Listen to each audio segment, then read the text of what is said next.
கர்த்தருடைய பரிசுத்த நாமத்துக்கு மகிமை உண்டாவதாக. ஆதியாகமம் 24 அதிகாரம் 12 வசனத்தை ஒரு விசை நாம் வாசிப்போம். Genesis chapter 24 verse 12. என் எஜமானாகிய ஆபிரகாமுக்கு தேவனாயிருக்கிற கர்த்தாவே, இன்றைக்கு நீர் எனக்கு காரியம் சித்திக்க பண்ணி என் எஜமானாகிய ஆபிரகாமுக்கு தயவு செய்தருளும். கர்த்தருடைய பரிசுத்த நாமத்துக்கு மகிமை உண்டாவதாக. Glory be to the holy name of the Lord. ஒரு தேவனுடைய மனிதன், A man of God, ஒரு நடு வீதியிலே நின்று ஒரு ஜெபத்தை ஏறெடுக்கிறான். he is standing in the midway and is offering a prayer. இல்லாவிட்டால் ஒரு கிணற்றண்டையில் ஒரு அந்நிய ஊரிலே வந்து இடம் தெரியாத புரியாத ஒரு இடத்தில் நின்று ஒரு ஜெபத்தை ஏறெடுக்கிறான். He is standing in an alien city with where he doesn't know anybody there. Standing by a well, he is offering this prayer. அவனுக்குள்ளே ஒரு போராட்டம் இருந்து கொண்டே இருந்தது. He had a trouble within himself. நாம் சரியான பாதையில் வந்திருக்கிறோமா? Have we come in the right path? நாம் சரியான விதத்திலே நாம் சரியான இடத்தில் வந்து சேர்ந்திருக்கிறோமா? Have we come in the right way and have joined the right place? நம்முடைய பிரயாணம் சரிதானா? Is our journey well? இது தேவனுடைய திட்டத்தின்படி அமைந்திருக்கிறதா? Is this according to the plan of God? நாம் எடுத்ததான முயற்சி சரிதானா? Is the effort which we have taken right? இது சித்தி பெறுமா என்ற ஒரு கேள்வி அவனுக்குள்ளே இருந்து கொண்டே இருந்தது. He had a question within himself whether it will prosper.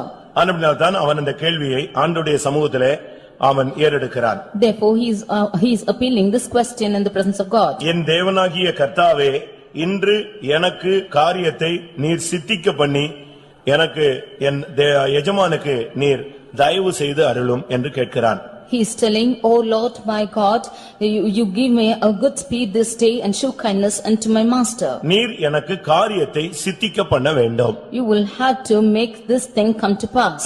காரியத்தை எனக்கு சக்சஸ் பண்ணி தர வேண்டும் என்று அவன் தேவனுடைய சமூகத்திலே மன்றாடுகிறான்.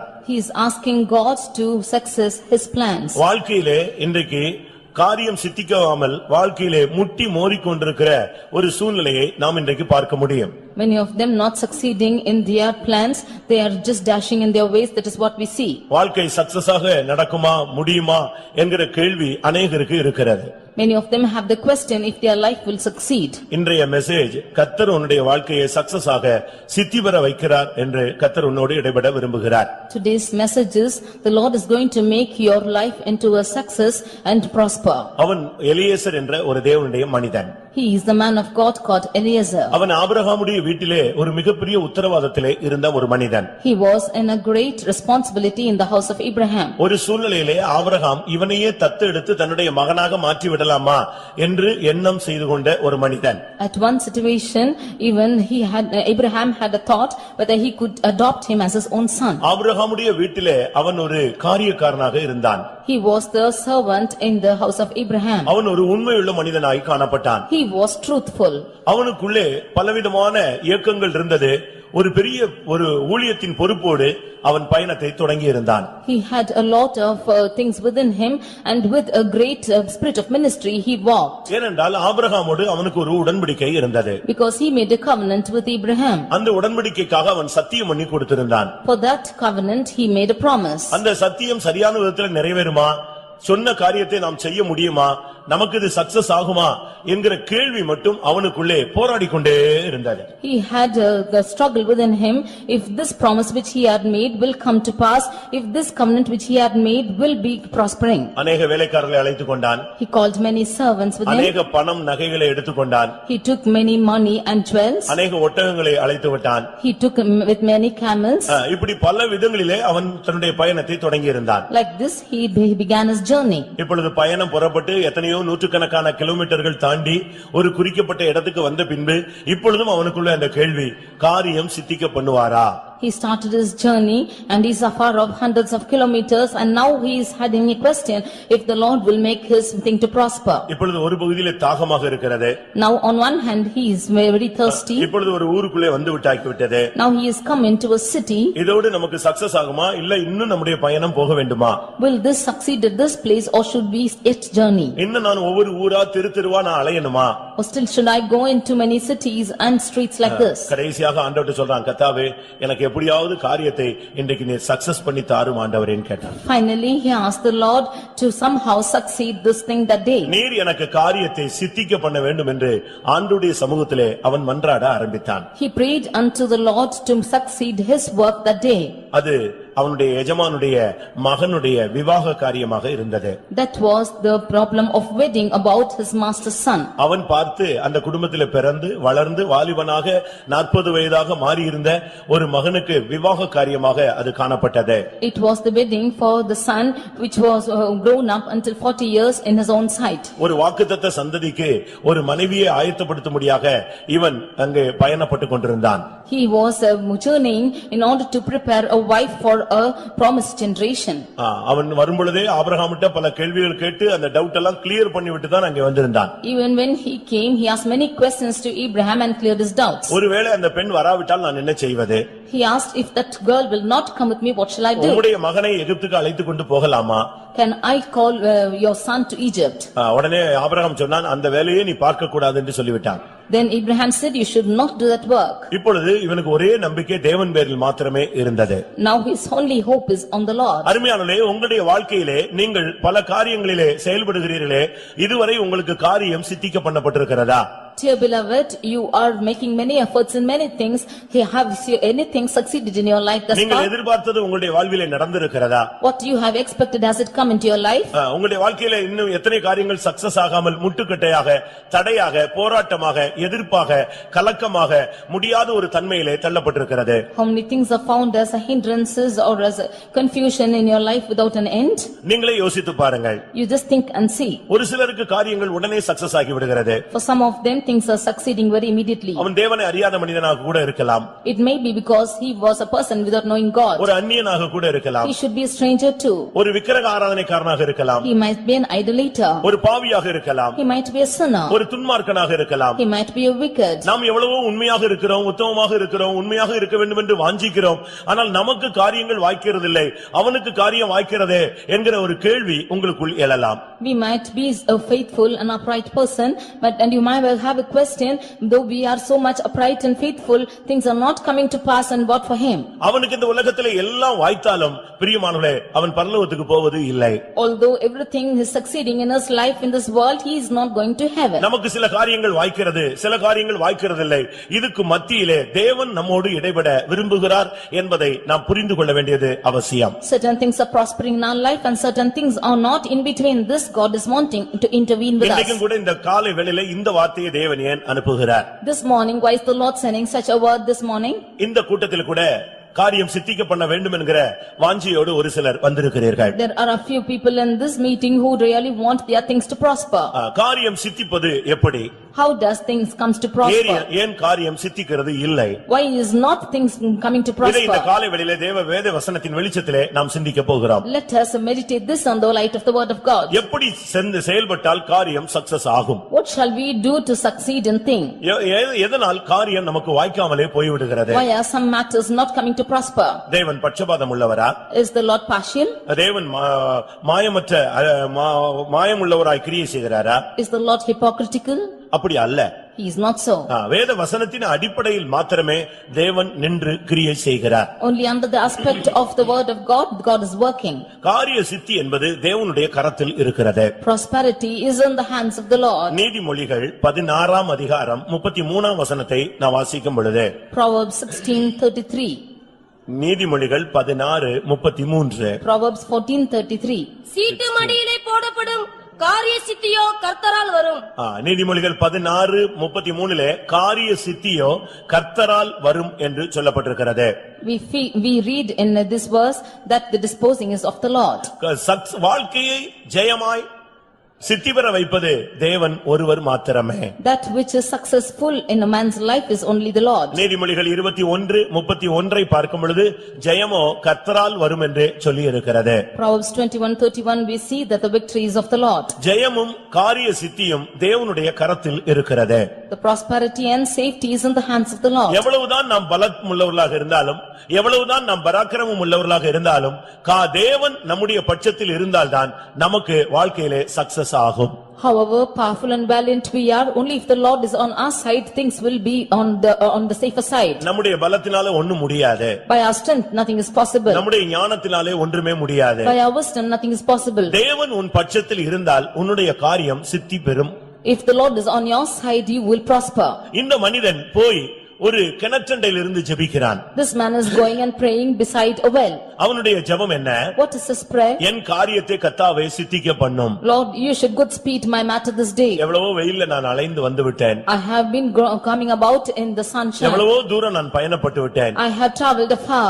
எத்தனையோ வனாந்தரங்களை நான் கடந்து விட்டேன். I have crossed many wilderness. இப்பொழுதுதான் ஒரு இடத்திலே நான் வந்து சேர்ந்திருக்கிறேன். And it is at this time that I have joined the place. மறுபடியும் என்னுடைய வாழ்விலே நான் அலைந்து திரிய விரும்பவில்லை.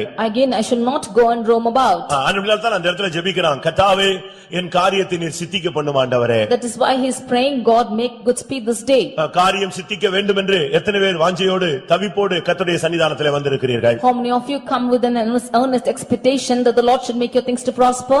பிரியமானவர்களே, வேத வசனத்தின் அடிப்படையிலே தேவன் எப்படி கிரியை செய்கிறார் என்பதை நாம் விளங்கிக் கொள்ள வேண்டியது அவசியம். Under the aspect of the word of God, how the Lord works is what we should understand. ஒரு சிலர் சொல்லுவாங்க, நான் இன்னைக்கு போறேன், இதுதான் ஆண்டவருக்கு லாஸ்ட் டைம், அவருக்கு சான்ஸ் கொடுக்கிறேன், இன்னைக்கு சரியாகல, இனிமேல் நான் இவர் பக்கம் வரவே மாட்டேன்னு சொல்லுவாங்க. Some of them will go and say like this, I am going today, this is the last chance for God, if nothing comes to prosper, I will never turn back again. நாம் தேவனிடத்தில் வரும்பொழுது ஒரு குழந்தையை போல வர வேண்டும், ஆனால் குழந்தையை போல அடம்பிடிக்கிறவளாய் வந்து விடக்கூடாது. We should come as a child to the presence of God, not be stubborn as a child. ஆண்டவருடைய சமூகத்திலே தேவன் சித்திக்க வைக்கக்கூடிய அளவிலே நம்முடைய வாழ்க்கையை நாம் அமைக்க வேண்டியது அவசியம். We should put our lives in the state that the Lord might prosper our works. கிறிஸ்தவ வாழ்க்கை என்பது ஒரு லாட்டரி சீட்டு அடிப்பது போன்ற அல்ல. Christian life is not like a lottery. அது ஒரு லக்கி பிரைஸ் கொடுக்கிற அனுபவம் அல்ல. It's not like a lucky prize. அது வாழ்க்கையிலே அனுபவத்திலே உண்டாகிற ஒரு தன்மை. It's things which is happening in the practice of life. தேவன் உன்னை நேசிக்கும் பொழுது, தேவன் உன்மேல் அன்பு கூரும் பொழுது, அவர் உனக்கு காரியங்களை சித்திக்க பண்ணுகிறார். When the Lord loves you, he will make your things to prosper. அவன் ஒரு தவிப்போடு ஜெபித்தான். அந்த மனுஷனுடைய ஜெபத்தை கர்த்தர் அன்றைக்கு கேட்டார். He was praying with a great earnestness and the Lord heard his prayer that day. இன்றைக்கும் கூட காரியம் சித்திக்கப்பட வேண்டும் என்று ஒரு தவிப்போடு வந்திருக்கிறவர்களுக்கு கர்த்தர் காரியத்தை சித்திக்க பண்ணுவாராக. Whoever has come this day with an earnest longing that things should come to pass, the Lord will make it to pass. வேத வசனத்தின் அடிப்படையிலே காரியங்கள் எப்படி சித்திக்கப்பட்டிருக்கிறது? On the basis of the word of God, how have things come to pass? Success என்பது, வாய்ப்புகள் என்பது நமக்கு அநேக விசை நம்முடைய கதவை தட்டுகிறது. Success is always coming and knocking our doors. ஆனால் நாம் தான் அந்த கதவை திறப்பதில்லை. But it is we who are not opening it. நீங்கள் ஆண்டவர் கதவை தட்டும் பொழுது நீ திறக்க வேண்டும். When the Lord knocks your door, you should open it. ஒரு நாள் மணவாட்டியினிடத்தில் வந்து அவர் கதவை தட்டினாள், ஆனால் அவளோ கதவை திறக்கவில்லை. One day he came and knocked the door of the bride, but she did not open it. அதுக்கு காரணம் அவளுடைய தூக்க மயக்கம். The reason for that was her slumber. அவளுடைய அசதியான தன்மை. It was her slackfulness. பிரியமானவர்களே, நான் ஒன்றை உங்களுக்கு முன்பாக சொல்ல விரும்புகிறேன். I want to tell you one thing today. ஒவ்வொரு மனிதனுக்கும் கர்த்தர் வாய்ப்புகளை கொடுக்கிறார். The Lord gives many opportunities to many of you. அவன் பாவியாக இருக்கலாம். He might be a sinner. அவன் ஒரு துன்மார்க்கனாய் இருக்கலாம். He might be wicked. மிக கொடூரமான ஒரு தன்மை உள்ளவனாக இருக்கலாம். He might be a harsh person. அதே நேரத்தில் ஒரு மனிதன் ஒரு பரதேசியாக இருக்கலாம். Like a man can be also a poor person. ஒண்ணுமில்லாத ஒரு தன்மை உள்ளவனாக இருக்கலாம். He might be found with nothing. இன்னொரு பகுதியில் ஒரு பரிசுத்தவானாக இருக்கலாம். On another aspect, he might be a holy person. தெய்வீகம் உள்ளவனாக இருக்கலாம். He might be a godly person. எல்லாரும் தேவனுடைய பிள்ளைகள் தான். All are God's children. ஆனபடியால் தான் நல்லோர் மேலும் தீயோர் மேலும் அவர் மலையை வர்ஷிக்க பண்ணுகிறார் என்று சொல்லி இருக்கிறது. That is why he causeth rain to come upon the good and the bad. மதங்கள் மனிதனை பிரித்திருந்தாலும் தேவன் மனிதனை பிரித்து பார்ப்பது இல்லை. Although religion has separated man, God does not separate man. ஆனபடியால் தான் எல்லா மனிதனுக்கும் முன்னேறி செல்ல, செழிப்பாக வாழ, ஆசீர்வாதமாக இருக்க வாய்ப்புகளை தருகிறார். அவன் பாவியாக இருந்தா கூட அந்த வாய்ப்பை அவன் கேட்ச் பண்ணிட்டானா அவன் வாழ்க்கையில எங்கேயோ ஏறி போய் விடுகிறான். That is why God makes an opportunity and that he might cross through the path even if he is a sinner. ஆனால் அதே நேரத்தில் ஒரு பெரிய பரிசுத்தவானாக இருந்து அவனுக்கு ஒரு வாய்ப்பை கொடுத்து அவன் அதை நழுவ விட்டால் அவன் பரிசுத்தவானாக இருப்பான், ஆனால் தரித்திரனாகவே இருப்பான். At the same time, even for a saint, if that opportunity is given and if he misses it, he will be a poor. அந்த வாய்ப்பை அந்த பரிசுத்தவான் பயன்படுத்தாத பட்சத்தில் அவன் பரிசுத்தவானாக இருப்பான்.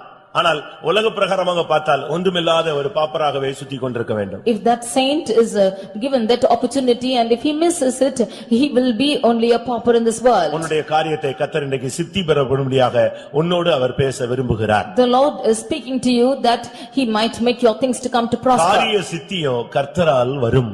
Safety is of the Lord. வாழ்க்கையிலே தோற்று போனவர்கள் இந்த மெசேஜை கவனியுங்கள். Those who have been defeated in their life, you hearken to this message. தொழிலில் தோற்று போனவர்கள் சக்சஸ் பண்ண கர்த்தருடைய வார்த்தையை கவனியுங்கள். Those who have found failures in your business, you just look into the Lord for this safety. பல முயற்சிகள் எடுத்தும் வாழ்க்கையிலே சித்தி பெறாதவர்கள் தேவனுடைய வார்த்தையை கவனியுங்கள். Many of you with many efforts, having not prospered in your life, you hearken to the word of the Lord. ஊழியத்திலும் ஜீவியத்திலும் நீ தடுமாறிக் கொண்டிருந்தால் கர்த்தருடைய வார்த்தையை கவனிப்பாயாக. In your life and ministry, if you are stumbling, you hearken to the word of the Lord. அந்த எலியேசருடைய ஜெபத்தை கர்த்தர் உடனே வாய்க்க பண்ணி காரியத்தை சித்திக்க பண்ணி விட்டார். The Lord hearkened to the prayer of Eliezer and made that things to come to pass. அதுபோல கர்த்தர் இன்றைக்கு உன்னுடைய ஜெபத்தை கேட்டு உன்னுடைய காரியங்களை அவர் சித்திக்க பண்ண வல்லமை உள்ளவர். Even so, the Lord will make your matters to prosper this day and make your matters to come to pass. முதலாவது இது தேவனால் முடியுமா முடியாதான்னு நீ பரீட்சை பார்க்க கூடாது. Firstly, you should not test the Lord if it is possible with him or not. தேவனை 100% நீ விசுவாசிப்பாயாக. You should believe on the Lord 100%.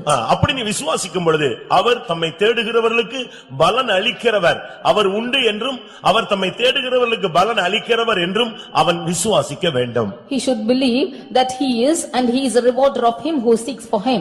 பிரியமானவர்களே, இன்றைக்கும் கூட கர்த்தர் எத்தனையோ காரியங்களை நமக்கு சக்சஸ் பண்ணிக்கொண்டே வருகிறார். Even now the Lord has been doing many things successful for us. ஒரு இடத்துல உங்களுக்கு காரியம் சக்சஸ் ஆகலன்னா தேவன் அதிலே ஏதோ ஒரு விதத்துல உன்னோடு இடைபட விரும்புகிறார் என்பதை நீ புரிந்து கொண்டு நீ சரிப்படுத்தி நீ அந்த ஸ்தானத்தில் நின்றால் உனக்கு அந்த காரியத்தை கர்த்தர் உடனே சக்சஸ் பண்ணி தருவார். If something is not succeeding in your life, then you should rectify yourself and understand the plan of the Lord and stand in that position. The Lord will succeed your ways. சித்தி பெறுவதற்கு 3 காரியங்களை நான் உங்களுக்கு வைக்கிறேன். I place before you 3 things to prosper. சித்தி பெறாததற்கும் சில காரியங்கள் உண்டு என்பதை நீங்கள் விளங்கிக் கொள்ள வேண்டியது அவசியம். You should understand there are certain reasons for not prospering. 2ஆம் நாளாகமத்திலே 20ஆம் அதிகாரத்தை நாம் பார்க்கும் பொழுது 2 Chronicles chapter 20. அங்கே ஒரு யுத்த களத்திலே தேவனுடைய பிள்ளைகள் நிற்கிற ஒரு சூழ்நிலையை பார்க்கலாம். We see that the people of God are found in a warfare. வாழ்க்கை என்பதே ஒரு யுத்த களம்தான். Life is a battle. எந்த நேரத்திலே எந்த யுத்தம் எங்கிருந்து யார் மூலமாய் வரும் என்று நமக்கு தெரியாது. We do not know when and where the battle proceeds from. ஒவ்வொரு நாளும் நாம் யுத்த களங்களில் போய்தான் வாழ்க்கையை கடந்து வருகிறோம்.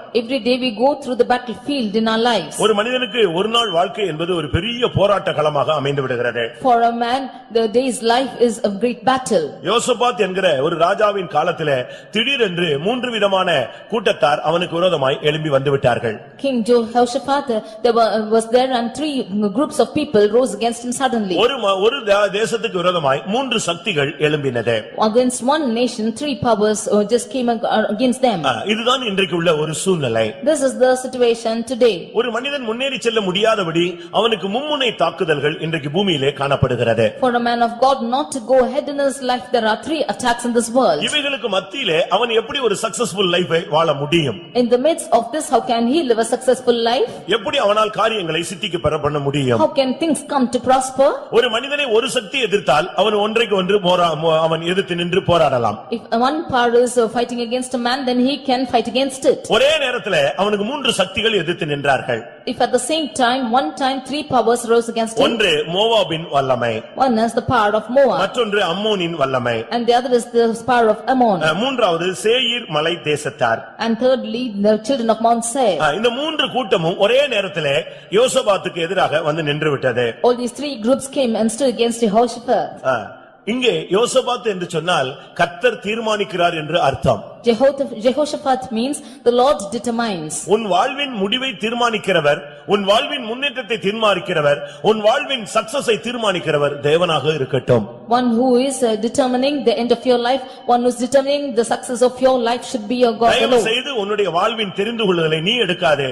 உன்னுடைய வாழ்விலே செலக்ஷன் பண்ணுகிறவர் தேவனாய் இருக்கட்டும். You do not choose the path of selection, may the selection be of the Lord. உனக்கு இன்னது தேவை என்று அவர் அறிந்திருக்கிறார். For he knows what you need. நீ இதை தெரிந்து கொண்டு இதை எனக்கு தாரும் என்று கேட்கிறதை விட தேவனே நீர் தெரிந்து கொண்டு எனக்கு தருவது நல்லது என்று நீ காத்திருந்தால் உனக்கு காரியங்களை வாய்க்க பண்ண முடியும். More than you choosing a certain certain thing and asking the Lord for it. If the Lord should choose certain things for you, it will be prosper in your life. இந்த மூன்று சக்திகளும் அவனுக்கு விரோதமாக எழும்பி நின்றது. These three powers rose against him. அவன் உபவாசித்தான். He fasted தேவனை நோக்கி கூப்பிட்டான். and cried to the Lord. எனக்கு பலன் இல்லை என்று கர்த்தரை நோக்கி அறிக்கையிட்டான். He confessed that he has no power. என்ன செய்ய வேண்டும் என்று எனக்கு தெரியவில்லை என்று சொன்னான். And he said, I do not know what to do. இரண்டாம் நாளாகமம் 20ஆம் அதிகாரம் 12ஆம் வசனத்தை ஒரு விசை வாசிக்கலாமே. 2 Chronicles 20 verse 12. எங்கள் தேவனே, அவர்களை நீர் நியாயம் தீர்க்க மாட்டீரோ? எங்களுக்கு விரோதமாக வந்த இந்த ஏராளமான கூட்டத்திற்கு முன்பாக நிற்க எங்களுக்கு பலன் இல்லை. நாங்கள் செய்ய வேண்டியது என்னதென்று எங்களுக்கு தெரியவில்லை. ஆகையால் எங்கள் கண்கள் உம்மையை நோக்கிக் கொண்டிருக்கிறது என்றான். பாத்தீங்களா, அவனுடைய தனிப்பட்ட உண்மையான ஒரு ராஜா அவனுடைய அறிக்கையை நீங்கள் பாருங்கள். We see the true confession of a personal king. அவன் சொல்றான், எனக்கு நிக்கிறதுக்கு பலன் இல்லை. I have no strength to stand. எனக்கு என்ன செய்ய வேண்டும் என்று எனக்கு தெரியவும் இல்லை. I do not know what to do. பாருங்க, ஒரு ராஜா வந்து தெளிவான அறிக்கையை கர்த்தருடைய சமூகத்தில் சொல்றான். என்னால ஒண்ணும் முடியல சுவாமி, எனக்கு என்ன செய்யணும்னு தெரியல, நான் உம்மையே பார்த்து கொண்டிருக்கிறேன் என்று ஆண்டவரிடத்தில் பேசினான். A king is clearly confessing before God and saying that we have no might to stand against this and know not what to do, and our eyes are upon thee. இந்த ஒரு மனிதனுக்கு விரோதமான மூன்று சக்திகள் எது? What are the three powers against man? ஒன்று உலக ஆடம்பரங்கள், உலக ஆசைகள், உலக இச்சைகள், உலகத்தின் போராட்டங்கள். One is the fashions of the world, the lusts of the world and the troubles of the world. உலகத்தின் கவலைகள். The cares of the world. உலகத்தினுடைய போராட்டங்கள். The struggles of the world. பிரியமானவர்களே, இன்றைக்கு உலகம் என்பது ஒரு தனி மனிதனோடு போராடிக் கொண்டே இருக்கிறது. Today the world is striving with a single man. நாம் போய் கொண்டிருக்கிற கவர்ச்சிகரமான உலகம் ஒரு மனிதனை இழுத்து அவனை அழிவுக்கு நேராக இழுக்கும்படியாக முயற்சி செய்கிறது. The attracting world is attracting a man towards him and going to destruction. இரண்டாவது சத்துரு என்ன? What is the second enemy? உன்னுடைய சரீரமே உனக்கு ஒரு சத்துரு. Your body is your enemy. உன்னுடைய மனதின் போராட்டத்தை உன்னால் ஜெயிக்க நீ முடியவில்லை. You are not able to overcome the struggle in your mind. இந்த மாம்சம் உனக்கு ஒரு பெரிய போராட்டத்தை உண்டு பண்ணி விடுகிறது. This flesh is causing a great trouble to you. உன்னையே உன்னால் கட்டுப்படுத்த முடியவில்லை. You are not able to control yourself. இப்படிப்பட்ட ஒரு பெரிய போராட்டம் அநேகருக்குள்ளே இருக்கிறது. Such a great struggle is found into many. அதனால் தான் சில பழக்க வழக்கங்களை சில சிக்கல்களுக்குள்ளே சிக்கிக் கொண்டதிலிருந்து அவர்களால் அடிமைத்தனத்திலிருந்து வெளியே வர முடியாமல் தவிக்கிறார்கள். That is why some of them are caught into different habits and got into this bondages and not able to come out of it. இந்த மாம்சத்துக்கு அவன் கடனாளியாக மாறிவிடுகிறான். He is becoming a debt to this flesh. மூன்றாவது சத்துரு பிசாசு. Third enemy is the devil. பொல்லாத வல்லமைகள். It's evil powers. எதிர்க்கும் சக்திகள். The enemies which are empowering. எல்லா விதத்திலும் உன்னுடைய வாழ்க்கையை தடை செய்கிற சக்திகள். The powers which are defeating you in everything. இந்த ஒரே நேரத்தில் இந்த மும்முனை தாக்குதல்ல ஒரு மனிதன் என்றால் அவன் எப்படி செயல்பட முடியும்? When a man should stand in these three attacks at the same time, what will he do? இப்படி ஒரு யுத்தகளத்தில் நிற்கும் பொழுதுதான் அவன் தேவனை நோக்கி பார்த்தான். கர்த்தர் அவனோடு இடைபட ஆரம்பித்தார். When he is standing in such a battle, he looked unto the Lord and the Lord intervened with him. அவன் தன்னுடைய ஜனத்தை பார்த்து சொன்னான், நாம் சித்தி பெற வேண்டுமானால் நாம் என்ன செய்ய வேண்டும்? Looking unto his people, he said, what should we do to get the victory? 20ஆம் அதிகாரம் 2ஆம் நாளாகமம் 20ஆம் அதிகாரம் 20ஆம் வசனத்தை பார்க்கும் பொழுது அவன் சொல்லுகிறான், தீர்க்கதரிசிகளை நம்புங்கள், கர்த்தரை நம்புங்கள், அப்பொழுது நீங்கள் சித்தி பெறுவீர்கள். 2 Chronicles 20:20 we see that he says, believe in the Lord your God and also the prophets and ye shall prosper. தேவனுடைய வார்த்தையை, தேவனுடைய மனிதர்களை நீங்கள் நம்புங்கள். You should believe on the word of the Lord and the people of God. தீர்க்கதரிசிகள் என்று சொன்னால் தேவனுடைய வார்த்தை உள்ளவர்கள். Prophets means those who have the word of God. தேவனுடைய பிள்ளைகளையும் தேவனுடைய பிள்ளைகளுடைய வாயிலிருந்து வருகிற வசனங்களையும் நீங்கள் நம்புங்கள். You should believe on the people of God and the words which come out of their mouth. அப்பொழுது நீங்கள் சித்தி பெறுவீர்கள், உங்களுக்கு காரியங்கள் வாய்க்கும். Then shall ye prosper. பிரியமானவர்களே, இன்றைக்கு எத்தனை பேர் தேவனுடைய வார்த்தையை நம்புகிறீர்கள்? Today how many of you believe on the word of God? தேவனுடைய வார்த்தை நீ போகிற பாதைக்கு விகற்பமாக காணப்படலாம். The word of God might seem to be strange to the path you are going through. உன்னுடைய அறிவுக்கு அப்பாற்பட்ட ஒரு ஆலோசனையாக காணப்படலாம். It might be a counsel against your thoughts. நீ ஒரு காரியத்தை நீ போராடி கொண்டிருப்பாய், தேவனிடத்திலிருந்து இன்னொரு வார்த்தை உன்னை நோக்கி வந்து கொண்டிருக்கும். You might be striving for one thing and the word of God will come in a different angle. ஆனால் நீ தேவனுடைய வார்த்தையை பரிபூர்ணமாய் நம்ப வேண்டும். But you should believe perfectly on the word of God. தேவனுடைய வார்த்தையை நீ நம்பு, கர்த்தரை நம்பு, அப்பொழுது நீ சித்தி பெறுவாய். You believe on the word of the Lord and on the Lord and you shall prosper. நான் ஒரு புக்கை படித்தேன். I read a book. அந்த புக்ல சொல்லப்பட்டிருந்தது, What was written there was, எல்லாரும் கோலியாத்தினுடைய உயரத்தையும் அவனுடைய சைஸையும் பார்த்து பயந்தார்களாம். all saw the height and the stature of Goliath and his size. எல்லாரும் அவனுடைய உருவத்தை கண்டு பயந்து போயிருந்தார்கள். They saw his figure and they were afraid. ஆனால் அந்த உருவத்தை கண்டு சந்தோஷப்பட்ட ஒரே ஆள் தாவீதான். But David was the only one who was happy looking at that stature. எல்லாருடைய வியூவும் அவன் இவ்வளவு பெரிய ஆளா இருக்கான், இவ்வளவு பெரிய வல்லமையுள்ள ஆளா இருக்கான், இவ்வளவு உயரமா இருக்கான், அவன் ஒரு அடி அடிச்சா நம்ம என்ன ஆகும், இப்படித்தான் எல்லாருடைய மைண்டும் ஓடிக்கொண்டே அவனுடைய வியூ எல்லாம் அப்படித்தான் இருந்தது. All the people's thoughts and their view was that he was so tall and he was like a giant and so tall he அதே was. கோலியாத்துக்கு முன்னாக தாவீதை கொண்டு போய் நிறுத்தின பொழுது இவனுடைய வியூ வித்தியாசமாக இருந்தது. But when David was placed before this same Goliath, his view was different. அவனுடைய வியூ எப்படி இருந்ததா? How was his view? கர்த்தாவே இவனை இவ்வளவு பெரிய ஆளா இருக்க வச்சிருந்தனால இவனுடைய நெத்தி பெருசா இருக்கு, நான் அடிக்கிறதுக்கு வாய்ப்பு இருக்குன்னு சொன்னானா. He said, God, I thank you for he is such a great person, his forehead is big and I can beat him easily. அவனும் ஒரு நார்மல் மனிதனா இருந்து ஒரு பராக்கிரமசாலியா இருந்தானா பாயிண்ட் பண்ணி அடிக்கிறது ரொம்ப கஷ்டம். ஆனா இவனை எனக்கு முன்னால கொண்டு வரும் பொழுது இவ்வளவு பெரிய ஆளா கொண்டு வந்திருக்கிறீர், அப்படியானா இவனுக்கு சராசரி மனுஷனுடைய நெற்றியை விட பெரிய நெற்றியா இருக்கு, எனக்கு பாயிண்ட் பண்ணி அடிக்கிறதுக்கு எனக்கு வாய்ப்பு இருக்குன்னு சொன்னானா. If he was a valiant man equal to me, then it would have been difficult for me to hit him, but now his forehead is big and therefore I can hit him easily. அவனுடைய view இந்த கவன் கல்லை கரெக்டா அடிக்கணும், அதுக்கு கொஞ்சம் பெரிய இடம் தேவையாக இருந்தது. Now he wanted to hit him with the pebbles and for that he needed a bigger person. அதனால அவன் இந்த பெரிய உருவத்தை தனக்கு சாதகமாகவே எண்ணினானே தவிர அவன் பாதகமாக எண்ணவே இல்லை. He took this great figure on his part, it was on his portion and he was not defeated by that him but யுத்த களத்துல நின்று ஒரு ராஜா சொல்றான், நீங்க இப்படி போய் சண்டை போடுங்க, இப்படி போய் தாக்குங்க, அப்படிலாம் அவன் சொல்லவே இல்லை. அவன் சொன்னா தீர்க்கதரிசிகளை நம்புங்கள், கர்த்தரை நம்புங்கள், அப்பொழுது நீங்கள் சித்தி பெறுவீர்கள். Standing in the battlefield, the king is not asking him to fight like this and that, he only said believe on the Lord your God and believe his prophets and he shall prosper. ஏன் அப்படி சொன்னா தெரியுமா? Why did he say so? கர்த்தர் அதுக்கு முன்னால வந்து இந்த ராஜாட்ட சொல்லிட்டாரு, இந்த யுத்தம் உங்களுடையது இல்ல, இந்த யுத்தம் எல்லாம் யாருடையது, என்னுடையது, யுத்தம் பண்ணுகிறவர் நீங்கள் அல்ல, நான் தான் யுத்தம் பண்ண போறேன்னு சொல்லிட்டாரு. Before this the Lord himself came and said that this battle is mine and you are not going to fight this battle for I will fight your battle. 17 அந்த வசனங்களை நீங்கள் அதை பார்க்க முடியும். In 16, 17 and 18 we can see அதனால these அவருக்கு verses. நன்றாக தெரிந்து விட்டது, கர்த்தருடைய வார்த்தையில வல்லமை இருக்கு, நிச்சயமா கிரியை செய்ய போகிறார், கர்த்தரை நம்பினால் நமக்கு இந்த காரியம் சக்சஸ் ஆகும். And he knew that he definitely the Lord is true in his promise and if he believe in God definitely our things will prosper. சூழ்நிலையை மாற்றுகிறது தேவனுடைய கரத்தில் இருக்கிறது. It is in the hands of the Lord to change your situations. சூழ்நிலையை தேவனால மாற்ற முடியும். The Lord can change situations. ஒரு நாள் ஒரு சகோதரியுடைய புருஷன் ரட்சிக்கப்படாதவர், அவர் ஒரு மெடிக்கல் செக்கப்புக்கு போக வேண்டியிருந்தது.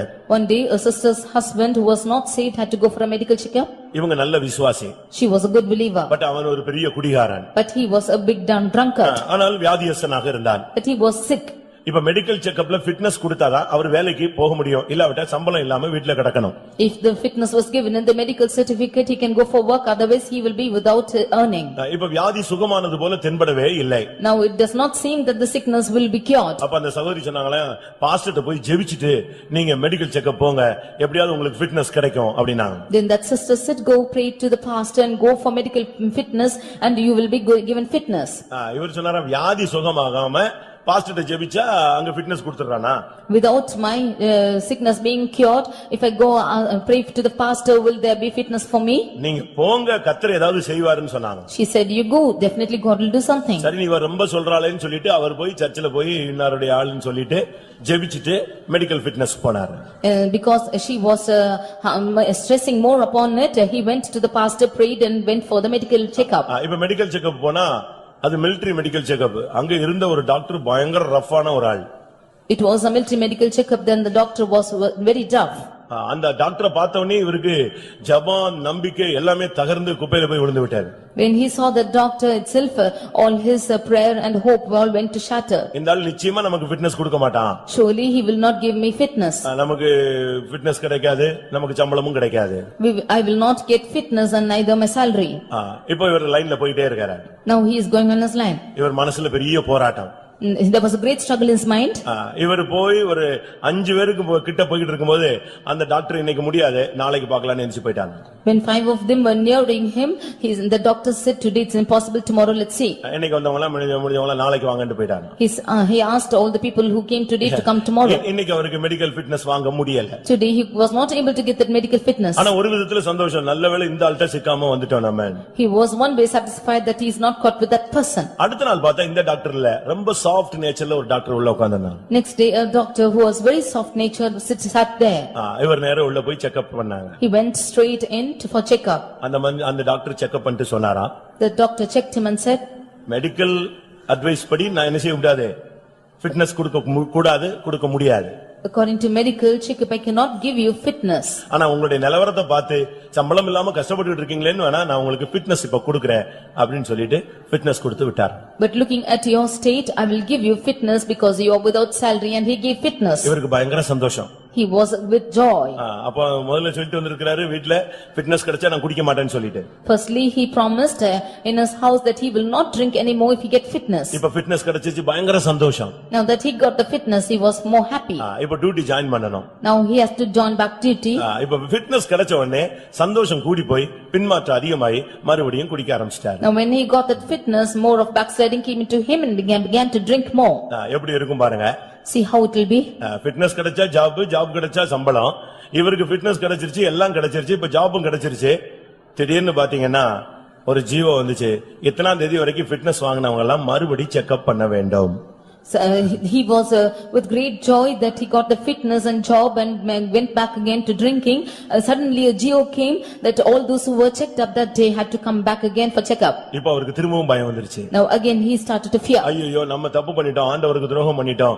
இப்ப எப்படி மறுபடியும் ஃபிட்னஸ் பண்ணனும்னா அந்த பழைய டாக்டர் வந்துருவான். We have done something wrong to the Lord, and therefore if I had to go back for checkup, again that old doctor will come. அப்ப இந்த சிஸ்டர் சொன்னாங்களா, கர்த்தர் மன்னிப்பாரு, இனிமேலாவது ஒரு நல்ல தீர்மானம் எடுங்க, திருப்பியும் போய் சர்ச்சில் ஜெபம் பண்ணிட்டு நீங்க மெடிக்கல் ஃபிட்னஸ் போங்கன்னு சொன்னாங்க. Now the sister said the Lord will definitely forgive you. You again go pray to the pastor and go for medical checkup. இவருக்கு வெக்கமா இருந்துச்சா, இல்ல நான் குடிக்க மாட்டேன்னு சொல்லிட்டு அந்த பாஸ்டர்ட்ட போய் சொல்லி அவர் நல்லா ஜெபிச்சு எனக்கு ஃபிட்னஸ் எல்லாம் கிடைச்சது, நான் மறுபடியும் குடிச்சதுனால இப்ப திருப்பியும் தண்டனை மாதிரி வந்துருச்சு, நான் ஒரு பாஸ்டர் முகத்தை எப்படி போய் பாக்குறதுன்னு சொன்னாங்க. He was ashamed because he made a decision that he will not drink after he got the fitness, and now that he started to drink, he was ashamed to see the pastor. அப்போ அந்த Mrs சொல்லிச்சான், இல்ல ஆண்டவர் மன்னிக்கிறாரு நம்புறீங்களா, அப்ப பாஸ்டரும் மன்னிப்பாரு, உங்க நிலவரம் தெரியும், நீங்க மறுபடியும் போய் ஒரு ஜெபம் பண்ணிட்டு போங்க, எப்படியானாலும் உங்களுக்கு ஃபிட்னஸ் கிடைக்கும்னு சொன்னாங்க. And that wife said, the Lord will surely forgive, even so the pastor will forgive, and if you go and pray, then definitely you will get the fitness again. வேற வழி இல்ல. He had no other go. ஆண்டவர் கால்ல விழுந்தாதான் வழி. If only he should fall at the feet of God, it's possible. அந்த சகோதரன் என்ன பண்ணா, மறுபடியும் தாழ்த்தி, நான் இனிமே குடிக்க மாட்டேன் பாஸ்டர், தப்பு பண்ணிட்டேன், நான் இன்னையோட விட்டுறேன், எனக்காக ஒரு பிரேயர் பண்ணுங்கன்னு வந்து ஜெபிச்சிட்டு போனாரா. He again humbled himself and told the pastor that he will never more drink again. From today I will leave drinking, and he prayed and went. ஜெபிச்சிட்டு போய் பஸ் ஸ்டாண்ட்ல நிக்கிறாரு. பஸ் ஏறி இப்ப எங்க போனோம், மிலிட்டரி ஹாஸ்பிடலுக்கு போய் சேரணும். He went and stood in the bus stand to take the bus to military hospital. அவர் தனியா நின்னுட்டு இருக்கிறார். He was standing alone. திடீர்னு கூட வேலை பார்க்கிற ஒருத்தர் வந்தார். Suddenly a person who was working with him came. எங்க போறீங்கன்னு கேட்டார். He asked him, where you are going to? எனக்கு அந்த மெடிக்கல் ஃபிட்னஸ் ஃபெயிலியர்னு சொல்லிட்டாங்க இல்லையா, அதனால மறுபடியும் மெடிக்கல் ஃபிட்னஸ்க்காக நான் போயிட்டு இருக்கேன்னு சொன்னார். They told that medical fitness is a failure to me, therefore I am going back for medical fitness. அந்த சகோதரன் சொன்னாரா, உனக்கு தெரியாதா பழைய மெடிக்கல் ஃபிட்னஸே ஓகேன்னு சொல்லி இப்ப ஆர்டர் வந்துருச்சுன்னு சொன்னாரா. That brother said, do you not know this, that old medical checkup was enough? அதாவது காரியங்களை சக்சஸ் பண்றது தேவனுடைய கையில இருக்குங்கிறத உங்களுக்கு சொல்லுகிறேன். I tell you that the things to make it prosperous in the hands of the Lord. காரியத்தை மாறுதலாய் தேவனால் மாற்ற முடியும். The Lord can make things contrary too. நீ மட்டும் சரியாக இருந்தால். If you are right.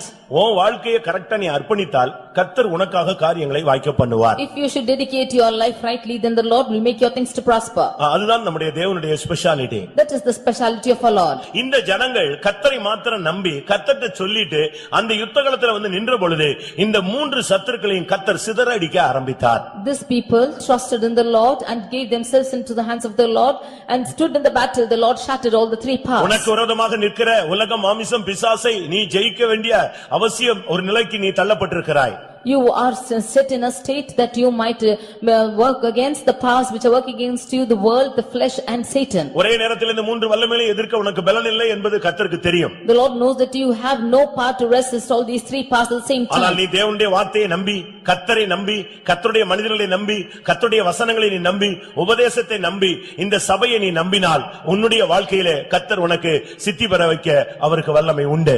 If you believe on the word of the Lord, if you believe in the people of God, if you believe in His word and the church and the congregation, then the Lord will definitely make your things to come to prosper. யுத்த களத்தில் அந்த ராஜா சொன்னான், எல்லாரும் பாடி துதியுங்கள், எல்லாரும் யுத்தத்தை ஆயத்தப்படுத்துங்கன்னு சொல்லல, ஆயுதங்களை ஆயத்தப்படுத்துங்கன்னு சொல்லல. அவன் சொன்னான், கர்த்தரை துதியுங்கள், கர்த்தர் நமக்கு சூழ்நிலைகளை மாற பண்ணுவார். In that battlefield, the king did not ask them to go on war, but he said, you all praise and sing in the name of the Lord, and the Lord will make the things to come to pass. யுத்த களத்தில் நின்னு எல்லாரும் பாடி துதித்து ஆட ஆரம்பிச்சிட்டாங்க. கர்த்தர் அதுக்குள்ள யுத்தத்தை தொடங்கி சத்துருக்களை மடங்கடிக்க ஆரம்பித்து விட்டார். In that battlefield, they all began to sing and praise God, and the Lord began to shatter their enemies. கர்த்தர் உன்னோடு பேசின வார்த்தையை நம்புகிறாயா? Do you believe on the word that the Lord spoke to you? உனக்கு கொடுத்த வாக்குத்தத்தங்களை நீ நம்புகிறாயா? Do you believe in the promises which He has given to உனக்கு you? கொடுத்த தரிசனங்களை நீ நம்புகிறாயா? Do you believe in the visions which the Lord has given to you? உனக்கு கொடுத்த ஜெயத்தை நீ நம்புகிறாயா? Do you believe on the victory which the Lord has given you? உனக்கு செய்வேன் என்று சொன்ன காரியத்தை கர்த்தர் சித்திக்க பண்ணுவார் என்று நீ நம்புகிறாயா? Do you believe that the Lord will make your things to prosper which He had commanded that He will கர்த்தரை do? நம்பு, நீ அப்பொழுது சித்தி பெறுவாய். You believe on the Lord and ye shall prosper. கர்த்தருடைய பரிசுத்த நாமத்துக்கு மகிமை உண்டாவதாக. Glory be to the holy name of the Lord. ஆதியாகமம் 39ஆம் அதிகாரத்திலே ஒரு மனிதன் காரிய சித்தி உள்ளவனாய் இருந்தான். Genesis 39, we see that a man who was prospering in his works. 2-3 வசனங்களை நாம் பார்க்கும் பொழுது Verses 2 and 3. கர்த்தர் யோசேப்போடே இருந்தார். அவன் காரிய சித்தி உள்ளவனானான். அவன் எகிப்தியனாகிய தன் எஜமானுடைய வீட்டிலே இருந்தான். கர்த்தர் அவனோடு இருக்கிறார் என்றும் அவன் செய்கிற யாவையும் கர்த்தர் வாய்க்க பண்ணுகிறார் என்றும் அவன் எஜமான் கண்டு. கர்த்தருடைய பரிசுத்த நாமத்துக்கு மகிமை உண்டாவதாக. Glory be to the holy name of the Lord. ஒரு வாலிபன் அவன் காரிய சித்தி உள்ளவனாய் காணப்பட்டான். A young man was prosperous. அவன் தான் யோசேப்பு. He is Joseph. அவனுடைய ஜீவியத்திலே காரிய சித்தி உள்ளவராக தேவன் வெளிப்பட்டு கொண்டே வந்தார். In his life the Lord had revealed that he was prospering him. என்ன செஞ்சாலும் success. Whatever he does was prospering. முதலாம் சங்கீதம் என்ன சொல்லுகிறது? What does Psalm 1 say? இரவும் பகலும் வேதத்திலே தியானமாய் இருக்கிற மனுஷன் பாக்கியவான், அவன் செய்வதெல்லாம் வாய்க்கும். Blessed is the man who meditates on his word day and night, and whatsoever he do it shall உன்னுடைய prosper. காரியங்களை கர்த்தர் வாய்க்க பண்ண வேண்டுமானால் நீ ஒரு யோசேப்பாய் உன்னுடைய வாழ்க்கையை அமைக்க வேண்டும். If the Lord should make all your things to come to prosper, then you should make your life like Joseph. பாவத்துக்கு விலகி ஓடின ஒரு மனிதன். He was the one fleeing from sin. பாவத்தோடு காம்ப்ரமைஸ் பண்ணாமல் எதிர்த்து நின்ற ஒரு மனிதன். He who did not compromise with sin but resisted it. பாவம் செய்தால் ஒரு மேன்மையான இடம், பாவம் செய்யாவிட்டால் சிறைச்சாலை என்ற கட்டத்தில் அவன் நின்று கொண்டிருந்தான். If he commits sin, then he will be exalted. If he does not commit sin, then he will be into prison. பாவம் செய்து நன்மை அனுபவிப்பதை காட்டிலும் பாவம் செய்யாமல் நான் சிறை கைதியாக மாற விரும்புகிறேன் என்று தன்னை விட்டுக் கொடுத்தான். He gave himself and said, doing sin, going to a higher place is not good than not committing sin, going to prison is better than that. பிரியமானவர்களே, இந்த உலகத்திலே நாம் ஒரு சின்ன தவறு செய்தால் உலகத்திலே பிரகாரமான ஆசீர்வாதங்கள் நன்மைகள் நம்மை வந்து கிடைக்கும். If we do something wrong in this world, then we will be blessed with worldly blessings in this world. ஆனால் அதே தவறை நாம் செய்யாமல் இருக்கும் பொழுது இந்த உலகத்திலே குற்றச்சாட்டுகளும் குறைவுகளும் தாழ்வான ஒரு அனுபவங்களும் நமக்கு இந்த உலகத்திலே கிடைக்கலாம். But when we are not doing such a thing, then we will be accused in this world and be cast to a below the நாம் state. இந்த உலக உயர்வுக்காக காத்திருக்கிறவர்கள் அல்ல, சிங்காசனத்துக்காக காத்திருக்கிற ஜனங்கள். We are not waiting for the glory of this world, but waiting for the throne of God. ஆனால் அந்த எகிப்திய தேசத்திலே காரிய சித்தி உள்ளவனாக இந்த யோசேப்பை தேவன் வைத்திருந்தார். But in that land of Egypt, the Lord had kept Joseph as a prosperous man. உன்னுடைய வாழ்க்கையில நீ செய்வதெல்லாம் வாய்க்க வேண்டுமானால் நீ பாவத்தோடு எதிர்த்து ஜெயிக்கக்கூடிய ஒரு மனிதனாய் நீ மாற வேண்டும். If all what you should do should prosper in your life, then you should be the one resisting sin. கிறிஸ்தவ வாழ்க்கை என்பது ஒரு பலி செலுத்தக்கூடிய வாழ்க்கை. Christian life is a life of sacrifice. ஏதாவது நீ ஒரு பலியை செலுத்தினால் தான் உனக்கு பிரதிபலன் கிடைக்க வாய்ப்பு உண்டு. Only if you should offer a sacrifice, then you will have a reward. இயேசு தன்னுடைய இரத்தத்தை சிந்தி பலி செலுத்திதான் இந்த சபையை நம்முடைய ஜனத்தை மீட்டுக் கொண்டார். Jesus shed his blood as sacrifice and earned this church. இந்த யோசேப்பு சக்சஸ் உள்ள ஒரு வாழ்க்கை வாழ்ந்ததுக்கு காரணம் அவனுடைய வாழ்க்கையில வெளியரங்கமாக பார்க்கும் பொழுது உயர்வு இல்லாவிட்டாலும் தேவன் அவனை உயர்த்த வேண்டிய நேரத்திலே உயர்த்தினார். The reason for the success of Joseph was, although he did not see a victory in his life practically, the Lord at the right time rose him up. அந்த போத்திபாருடைய வீட்ல அவன் என்ன செஞ்சானோ அது சக்சஸ் ஆயிட்டே இருக்கும். Whatever he did in the house of Potiphar was a success. நீங்கள் உங்களுடைய வாழ்க்கையில அப்படிப்பட்ட ஒரு அனுபவத்தை வாஞ்சிக்கிறீர்களா? Do you desire such a life in you? சத்துரு சத்துருக்கள் மத்தியிலே நீங்கள் காரியங்களை வாய்க்க பண்ண விரும்புகிறீர்களா? In the midst of your enemies, do you want things to prosper? புறஜாதிகள் மத்தியிலே நீங்கள் காரிய சித்தி உள்ளவர்களாய் காண வாஞ்சிக்கிறீர்களா? In the midst of Gentiles, do you want to be prosperous? அதுக்கு காரணம் அவன் தேவனுடைய ஆவி உள்ள ஒரு மனிதன். The reason for that was he was having the spirit of the Lord. கர்த்தர் அவனை அதிகமாய் நேசித்தார். And the Lord loved him more. அவனுக்குள்ளே தரிசனம் இருந்தது. He had the vision. அவனுக்குள்ளே வெளிச்சத்தின் ஆவி இருந்தது. He had the spirit of light. அவனுக்கு பல வாக்குத்தத்தங்கள் இருந்தது. He had many promises. தேவனுடைய திட்டத்தை புரிந்து கொண்டு அந்த வாழ்க்கைக்காக தன்னை அர்ப்பணித்தான். He understood the plan of God and yielded himself to that life. என்ன நடந்தாலும் கர்த்தர் அனுமதியாமல் நமக்கு நடக்காது என்ற தீர்மானம் அவனுக்கு இருந்தது. He had a good decision that without God nothing will prosper in his life. அப்படி எனக்கு ஒன்று நடந்தால் அது நன்மைக்கு எதுவாக நடக்கும் என்பதை விசுவாசித்தான். If anything happens like that, it will be for good, he believed. தகப்பனை பார்க்க முடியவில்லை. He could not see his father. தாய்களை பார்க்க முடியவில்லை. Could not see his mother. தன்னுடைய சகோதரர்களை பார்க்க முடியவில்லை. Could not see his brethren. தன் நியாயத்தை எடுத்துச் சொல்ல முடியவில்லை. Could not maintain his law. தான் குற்றவாளி இல்லை என்பதை நிரூபிக்க முடியவில்லை. He could not see that he was not accused. வாழ வேண்டிய வயதிலே சிறைச்சாலையிலே தான் துன்பங்களை அனுபவித்தான். He who had to live was suffering in the prison. இப்படித்தான் அவனுடைய வாழ்க்கையின் நிர்பந்தமான நிலவரம் போய் கொண்டிருந்தது. That is how his pathetic state was going on. அவனுக்காக பரிந்து பேச ஆள் கிடையாது. There was nobody to intercede for him. அவனுக்காக ஒத்தாசை கொடுக்க ஆள் கிடையாது. There was nobody to render help. அவன் நல்லவன் என்று சுட்டிக்காட்ட சாட்சி சொல்ல ஆள் கிடையாது. There is nobody to testify that he was good. அப்படிப்பட்ட பாதையிலே போகும் பொழுதும் கர்த்தர் அவனுக்கு அவர் சக்சஸ் பண்ணி கொடுத்தார். Although he walked through such a path, the Lord succeeded his ways. பிரியமானவர்களே, உங்களுடைய வாழ்க்கையிலே நீங்கள் சித்தி பெற வேண்டுமானால் நீங்கள் யோசேப்பாய் உங்களை மாற்றிக்கொள்ள வேண்டும். Dear beloved, if you have to prosper in your life, you should become like Joseph. எப்படியும் வாழலாம் என்று நீ நினைத்து விடக் கூடாது. இப்படித்தான் வாழ வேண்டும் என்கிற ஒரு விதிமுறைக்குள்ளே வேத வசனத்தின் அந்த கட்டுக்குள்ளே நீ நிற்க வேண்டியது அவசியம். Do not think you can live however you want, but you should live within the lines of the word of God. ஒன்று யுத்தகளத்தில் நின்ற அந்த யோசபாத் சித்தி பெற்றான். One Jehoshaphat who stood in the battlefield was succeeded. கர்த்தரை நம்பினான். He believed on the Lord. இரண்டாவது யோசேப்பு.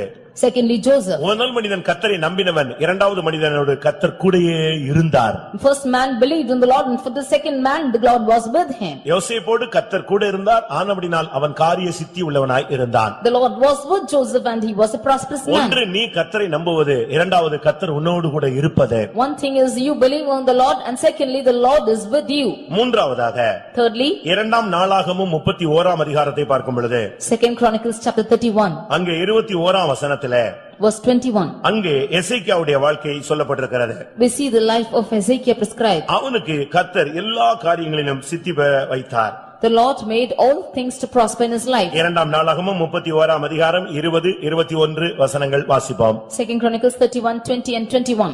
இந்த பிரகாரமாக எசேக்கியா யூதாவெங்கும் நடப்பித்து தன் தேவனாகிய கர்த்தருக்கு முன்பாக நன்மையும் செம்மையும் உண்மையுமானதை செய்தான். அவன் தேவனுடைய ஆலயத்தின் வேலையிலும் தன் தேவனை தேடும்படிக்கு நியாயப்பிரமாணத்திற்கும் கற்பனைக்கும் அடுத்த காரியத்திலும் என்ன செய்ய தொடங்கினானோ அதையெல்லாம் தன் முழு இருதயத்தோடும் செய்து சித்தி பெற்றான். அவனுடைய வாழ்க்கையிலே அவன் சித்தி பெற்றான் என்று சொல்லி இருக்கிறாரு. We see that he prospered in his life. அது அவனுடைய அர்த்தம் என்ன? அவனுடைய வாழ்க்கையிலே அவன் என்னென்ன செய்தானோ அதெல்லாம் சக்சஸ் ஆயிட்டே வந்தது. In his life whatever he did prospered. அது ஒரு ராஜாவுடைய வாழ்க்கையாக இருந்தது. It is the life of a king. அவன் கர்த்தருக்கு முன்பாக நன்மையும் உண்மையும் செம்மையுமானதை அவன் செய்தான். He did everything good, right and truth before the Lord. ஒன்று நீ கர்த்தரை நம்புவது. One thing is you believing on the Lord. இரண்டாவது கர்த்தர் உன்னோடு கூட இருப்பது. Secondly, the Lord is with you. மூன்றாவது உன்னுடைய வாழ்க்கையை கர்த்தருக்கு முன்பாக நீ அமைத்துக் கொள்வது. Thirdly, you setting your life before the Lord. கர்த்தருக்கு முன்பாக உன்னுடைய வாழ்க்கையை வைக்கும் பொழுது உன்னுடைய வாழ்க்கையில எல்லாமே சக்சஸ் ஆகிறது. When you place your life before the Lord, then everything is prospering in your life. அவன் கர்த்தருக்கு கற்பனைகளுக்கு அடுத்த காரியத்தில் என்ன செய்ய தொடங்கினானோ அதையெல்லாம் முழு இருதயத்தோடு செய்தான். Whatever he did according to the law for the God, then he did everything of his own heart. நீ ஒரு வேலை செஞ்சா கூட அந்த வேலையை நீ முழு இருதயத்தோடு செய்யணும். You should do a work with all your heart. நீ ஒரு மெக்கானிக் வேலை பாக்குறீங்கன்னு வெச்சுக்கோங்களேன். May it be your mechanical work. இல்ல நீங்க படிக்கிறவங்கன்னு நீங்க வெச்சுக்கோங்களேன். Or whether you are studying. இல்ல நீங்க ஒரு கம்பெனில வேலை செய்றவங்கன்னு வெச்சுக்கோங்களேன். Or whether you are working in a company. இல்ல ஒரு கல்லூரியிலயோ ஒரு ஸ்கூல்லயோ நீங்க வேலை பாக்குறீங்கன்னு வெச்சுக்கோங்களேன். Or you are working in a school or a college. அந்த வேலையை நீ முழு இருதயத்தோடு செய்யணும். You should do that work with all your heart. அது நீங்க அந்த விஷயத்துல நீங்க கர்த்தர் உங்களை பாத்துக்கிட்டே இருப்பார். The Lord will examine you in this matter. ஒருவேளை நீங்க அது கர்த்தருடைய வேலை இல்ல, சம்பளத்துக்கு தானே வேலை பாக்குறோம் அப்படி நினைக்கலாம். அப்படி அல்ல. நீ அந்த காரியத்துல கூட உன்னுடைய வாழ்க்கையில நீ சக்சஸ் ஆகணும், அந்த ஃபீல்டுல நீ டாப்புக்கு வரணும்னா நீ முழு இருதயத்தோடு நீ அதை செய்யணும். Or you might think that it is only for salary that you are working, it's not the work of the Lord. If you should prosper in that job, then you should do it with all your heart. ஒரு சிலர் எல்லாம் மணி அடிச்ச உடனே போயிடுவாங்க. Some of them, when the bell rings, they will go. ஒரு சிலர் அப்படி எல்லாம் இருந்து அந்த வேலையை செஞ்சுட்டு போவாங்க. Some of them, it's not so, they will sit and finish the work and எல்லாரும் go. போயிட்டாங்களே நீங்க ஏன் இருக்கீங்கன்னு கேட்டா அவங்க சொல்லுவாங்க வாங்குன சம்பளத்துக்கு என்ன செய்யணும், நான் வேலை செய்ய வாஞ்சிக்கிறேன்னு சொல்லுவாங்க. If we ask them, all have gone, why didn't you go? For the salary I get, I should do all this work and கிறிஸ்தவ finish. வாழ்க்கை என்பது கையெழுத்து விட்டு போட்டு விட்டு போகக்கூடிய வாழ்க்கை அல்ல. முழு இருதயத்தோடு நீ அந்த வேலையை செய்ய வேண்டும். Christian life is not applying your signatures and going, but with all your heart you should do that work. நீ இந்த சர்ச்சிலேயோ இல்லாவிட்டா வெளியவோ உன்னுடைய குடும்ப காரியத்திலேயோ எங்க நீ எதை செஞ்சாலும் முழு இருதயத்தோடு செய். May it be in the church or outside or in your families, whatever you do, you should do with all your heart. நான் திரும்பவும் சொல்லுகிறேன். Again I repeat. நீங்க ஒரு உலக பிரகாரமான ஒரு வேலையில இருந்தாலும் நீங்க அங்க முழு இருதயத்தோடு இருந்தாதான் கர்த்தர் அந்த இடத்துல உங்களை கனம் பண்ணுவார். Even if you are in a worldly work, if you should be there with all your heart, the Lord will honor you. நீங்கள் ஒரு ஊழியம் செய்தாலும் அது முழு இருதயத்தோடு நீங்க செய்யணும். Even if it's a ministry, you should do with all your heart. சுவிசேஷம் சொல்றது கூட நீங்க முழு இருதயத்தோடு சொல்லி பாருங்க, ஆத்துமா ரட்சிக்கப்படும். Even if you should declare the gospel with all your heart, that soul will be saved. இந்த பாய் எடுக்கிற ஊழியத்தை கூட நீங்க முழு இருதயத்தோடு எடுத்து பாருங்க, கர்த்தர் உங்களுடைய வாழ்க்கையை சக்சஸ் பண்ணி தருவார். Even if you should just spread the mats with all your heart, the Lord will prosper your plans. எதை செய்தாலும் நீங்கள் மனுஷருக்கென்றல்ல கர்த்தருக்கென்றே செய்யுங்கள் என்று பவுல் பேசுகிறார். Whatever you should do, you should not do it for man but for the Lord. புசித்தாலும் குடித்தாலும் அதை தேவனுடைய நாம மகிமைக்காக செய்யுங்கள் என்று பவுல் பேசுகிறார். St. Paul says, even eating and drinking, you do it for the glory of the Lord. இங்கே அவனை குறித்து சொல்லி இருக்கிறது, தன்னுடைய ஆலயத்தின் காரியத்திலே எதை செய்ய தொடங்கினானோ அதை முழு இருதயத்தோடு செய்தான். ஆனபடியால் கர்த்தர் அவனை சித்தி பெற வைத்தார். Here about him it is said that he began in the service of the house of the Lord and in the Lord with all his heart, and the Lord made him to prosper. ஒன்று, அவன் தேவனுடைய ஆலயத்தின் வேலையிலே முழு இருதயத்தோடு ஈடுபட்டான். Firstly, he was interceding with all his heart in the work of the Lord. இரண்டாவது, தன் தேவனை தேடும் விஷயத்திலே முழு இருதயத்தோடு அவன் செயல்பட்டான். Secondly, in seeking the Lord, he sought with all his heart. ஆனபடியால் எசேக்கியாவின் பட்சத்திலே கர்த்தருக்கு ஒரு கரிசனை இருந்து கொண்டே இருந்தது. Therefore the Lord had the mercy towards the part of Hezekiah. அவன் என்ன செஞ்சாலும் கர்த்தர் அவனுக்கு எல்லா காரியங்களையும் மேன்மைப்படுத்திக் கொண்டே வந்தார். The Lord had been honoring him in everything he did. மற்ற ராஜாக்களை காட்டிலும் தேவன் அவன் மேல் மிகவும் பட்சமாக இருந்தார். More than all the other kings, the Lord was very partial ஒரு towards பகுதியில் him. அவனுக்கு சில தோல்விகள் ஏற்பட்டாலும் கூட Although he had failures on one hand, கர்த்தர் அவனுடைய லைஃப்ல ரொம்ப அதிகமாக இடைப்பட்ட ஒரு தேவனாக இருந்தார். it was God who intervened much with him in his life. யாரையாவது சாகும் பொழுது நான் உன்னை சேர்க்க போகிறேன், நீ உன்னை ஆயத்தப்படுத்திக் கொள்ளு யாருக்காவது சொல்லியிருக்காரா? Has he told to anyone that you are going to die, you prepare yourself? Coffee குடிச்சிட்டு இருக்கும்போதே போயிடுறான் நல்ல விசுவாசி. A good believer, as he is drinking coffee, he is going away. அவனுக்கே போனது தெரியல, நரகத்துக்கு போறோம் எங்க போறேன்னு தெரியல, திடீர்னு heart attack. He doesn't know where he is going to, whether to hell or heaven. It's sudden heart ஆனா attack. எசேக்கியாட்ட கர்த்தர் சொல்றார், நீ உன் வீட்டு காரியத்தெல்லாம் ஒழுங்குபடுத்தி நான் உன்னை எடுக்க போகிறேன், உன்னுடைய காரியம் உன்னுடைய டைம் முடிஞ்சிருச்சு, நான் உன்னை சேர்க்க போறேன்னு தெளிவா பேசுறார். But unto Hezekiah he says that you prepare your household things and it's time for you and I'm going to take you. எத்தனையோ பரிசுத்தவான்கள்ட்ட அப்படி பேசி இருக்கிறார். To many saints the Lord has spoken like கர்த்தர் this. தெளிவா பேசுவார், நான் உன்னை இந்த டயத்துல எடுப்பேன்னு சொல்வார். The Lord has clearly spoken that I will take you this time. ஒரு சகோதரியுடைய புருஷன் மிகுந்த துன்மார்க்கன். One sister's brother was a wicked person. பயங்கர குடிகாரன். He was a terrible drunkard. ரொம்ப விபச்சாரக்காரன். He was a fornicator. அந்த சகோதரிய வாழ்க்கையில ரொம்ப துக்கப்படுத்திட்டான். He grieved that sister a lot in his life. கடைசில எய்ட்ஸ் நோயினால் பாதிக்கப்பட்டு விட்டார். Finally he was affected by AIDS. அப்போ ஆண்டவர்ட்ட இந்த சகோதரி கேட்டாங்க, கர்த்தாவே இவரை ரட்சிக்க மாட்டீரான்னு. Then finally that sister asked the Lord, will you not save him? அப்ப அவர் சொன்னாராம், அவன் உன்னைய பண்ண கொடுமைக்கு அவனுக்கு நியாயத்தீர்ப்பை நான் வைத்திருக்கிறேன். Then the Lord said, for the wickedness that he has done to you, I have kept judgment for him. அவனுடைய நேரம் முடிந்து விட்டதுன்னு His சொன்னார். time is over. இவங்க அழுதாங்களா? She cried. இத்தனாம் தேதி இத்தனை மணிக்கு இவனுடைய ஓட்ட முடியும்னு சொன்னார். This day, this time, his race will get over. கரெக்டா அதே டயத்துக்கு இவங்க பாத்துட்டு இருக்கும்போது அவன் செத்து அப்படி விழுந்துட்டான். As she looked at the timing, he just died. தேவன் நியாயத்தீர்ப்பு கொடுத்தாருன்னா யாருமே தாங்க முடியாது. If the Lord should give judgment, nobody can bear it. சமீபத்துல ஒரு சகோதரி சாட்சி சொன்னாங்க, என்கிட்ட பேசினாங்க. Suddenly, in the recent times, my sister spoke to me. ஒரு சகோதரன் நம்முடைய கோயிலுக்கு தான் வந்துட்டு இருந்தான். One brother was coming to our church. ஆனால் ஜீவியத்திலே மாற்றங்கள் இல்ல. But there was no change in his life. ஒரு அந்நியனுடைய மனைவியை சண்டை போட்டு அவளை தன்னுடைய வீட்டுல கொண்டு வந்து வச்சுக்கிட்டான். He fought with a stranger, took his wife and brought brought his house. அந்த பொண்ணை சேர்த்து இவன் வச்சுக்கிறதுக்கு நாங்க பெர்மிட் கொடுக்கணுமா? And he asked us to permit him to keep that girl in that house. இதுக்கா சபை வச்சிருக்கிறோம் நாங்க? Are we keeping the church for that purpose? அதனால சபையில நீ அதை அக்செப்ட் பண்ணல, அதனால சபைக்கே வரவில்லை. We did not accept him and therefore he did not come to the church. நீ வராட்டா யாருக்கு நஷ்டம்?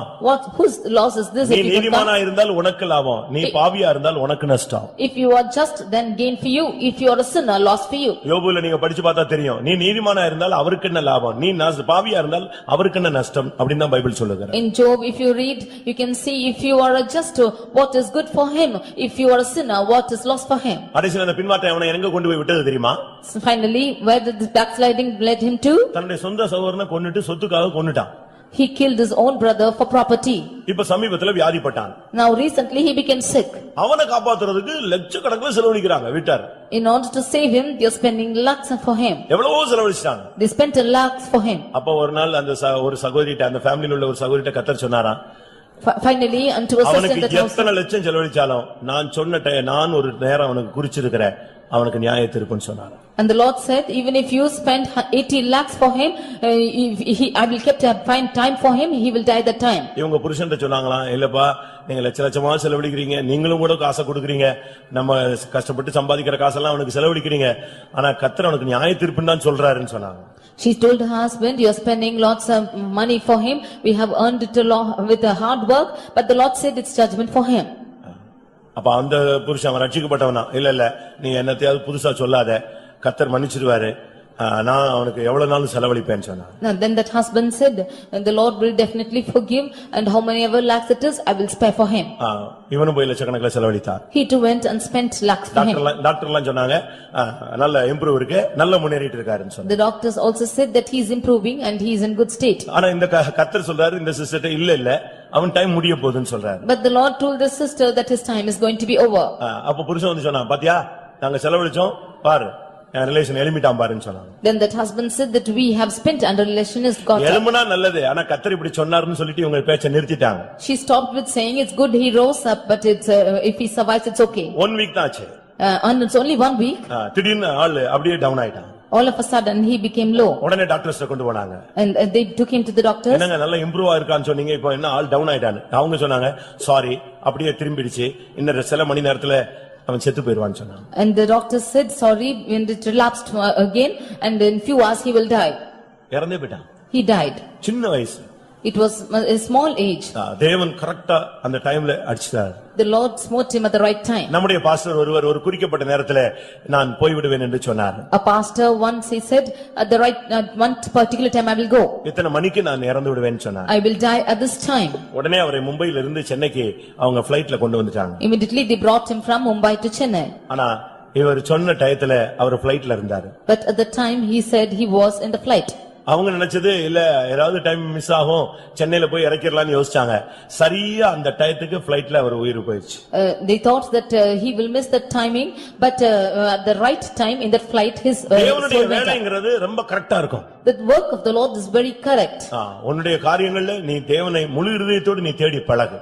You seek the Lord in all your matters with all your heart. எசேக்கியா அவனுடைய காரியத்துல எவ்வளவோ தோல்விகள் இருந்துச்சு, ஆனா கர்த்தர் அவன்கிட்ட அழகா பேசினார். Hezekiah had many failures in his life, but the Lord spoke beautifully to him. காரணம் அவனுக்குள்ள மறைந்திருந்த ஒரு நல்ல குணம், எதை செய்தாலும் முழு இதயத்தோடு செய்வான். The reason for this is whatever he did with all his heart. ஒரு ஊழியம் செஞ்சா முழு இதயத்தோடு செய்யுங்க. If you do a ministry, do with all your heart. கர்த்தருக்காக பாடுபட்ட முழு இதயத்தோடு பாடுபடுங்க. If you suffer for the Lord, you suffer with all your heart. மனுஷன் உன்னை புரிஞ்சு கொள்ளாம கனம் பண்ணாம உன்னை அலட்சியம் பண்ணாலும் தேவன் அதை கனம் பண்ணுவார். Although man is despising you and does not honoring you, the Lord will honor you. தேவனுடைய ஆலயத்தின் வேலையிலே தன் முழு இதயத்தோடு எதை செய்தானோ கர்த்தர் அவனை சித்தி பெற வைத்தார். Whatever he did in the service of the house of the Lord, he did with all his heart and he prospered. ஒன்று கர்த்தரை நம்பும் பொழுது, Firstly, when you believe on the Lord. மற்றொன்று கர்த்தரோடு கூட இருக்கும் பொழுது, Nextly, when you are with God. மூன்றாவது கர்த்தரை முன்பாக வைத்திருக்கும் பொழுது, Thirdly, when you keep the Lord before you. காரிய சித்தியோ கர்த்தரால் வரும். Prosperity is of the Lord. ஏன் சில காரியங்கள் வாய்க்கிறது இல்லை? Why are certain things not prospering? ஏன் சித்திக்கிறது இல்லை என்கிறதுக்கு சில வசனங்களை நான் உங்களுக்கு முன்பாக வைக்கிறேன். I will state certain verses which are not prospering. புதிய ஏற்பாட்டிலே யாக்கோபு 4ஆம் அதிகாரத்தை நாம் பார்க்கும் பொழுது, When we read in James chapter 4, முதல் 2 வசனங்களை பார்க்கும் பொழுது, verses 1 and 2, உங்களுக்கு சில காரியங்களை சித்திக்கிறது இல்லை என்று சொல்லி இருக்கிறது. certain things are not prospering in your life. உங்களுக்குள்ளே யுத்தங்களும் சண்டைகளும் எதினாலே வருகிறது? உங்கள் அவயங்களில் போர் செய்கிற இச்சைகளினால் அல்லவா? நீங்கள் இச்சித்தும் உங்களுக்கு கிடைக்கவில்லை. நீங்கள் கொலை செய்தும் பொறாமையுள்ளவர்களாயிருந்தும் அடையக்கூடாமற் போகிறீர்கள்.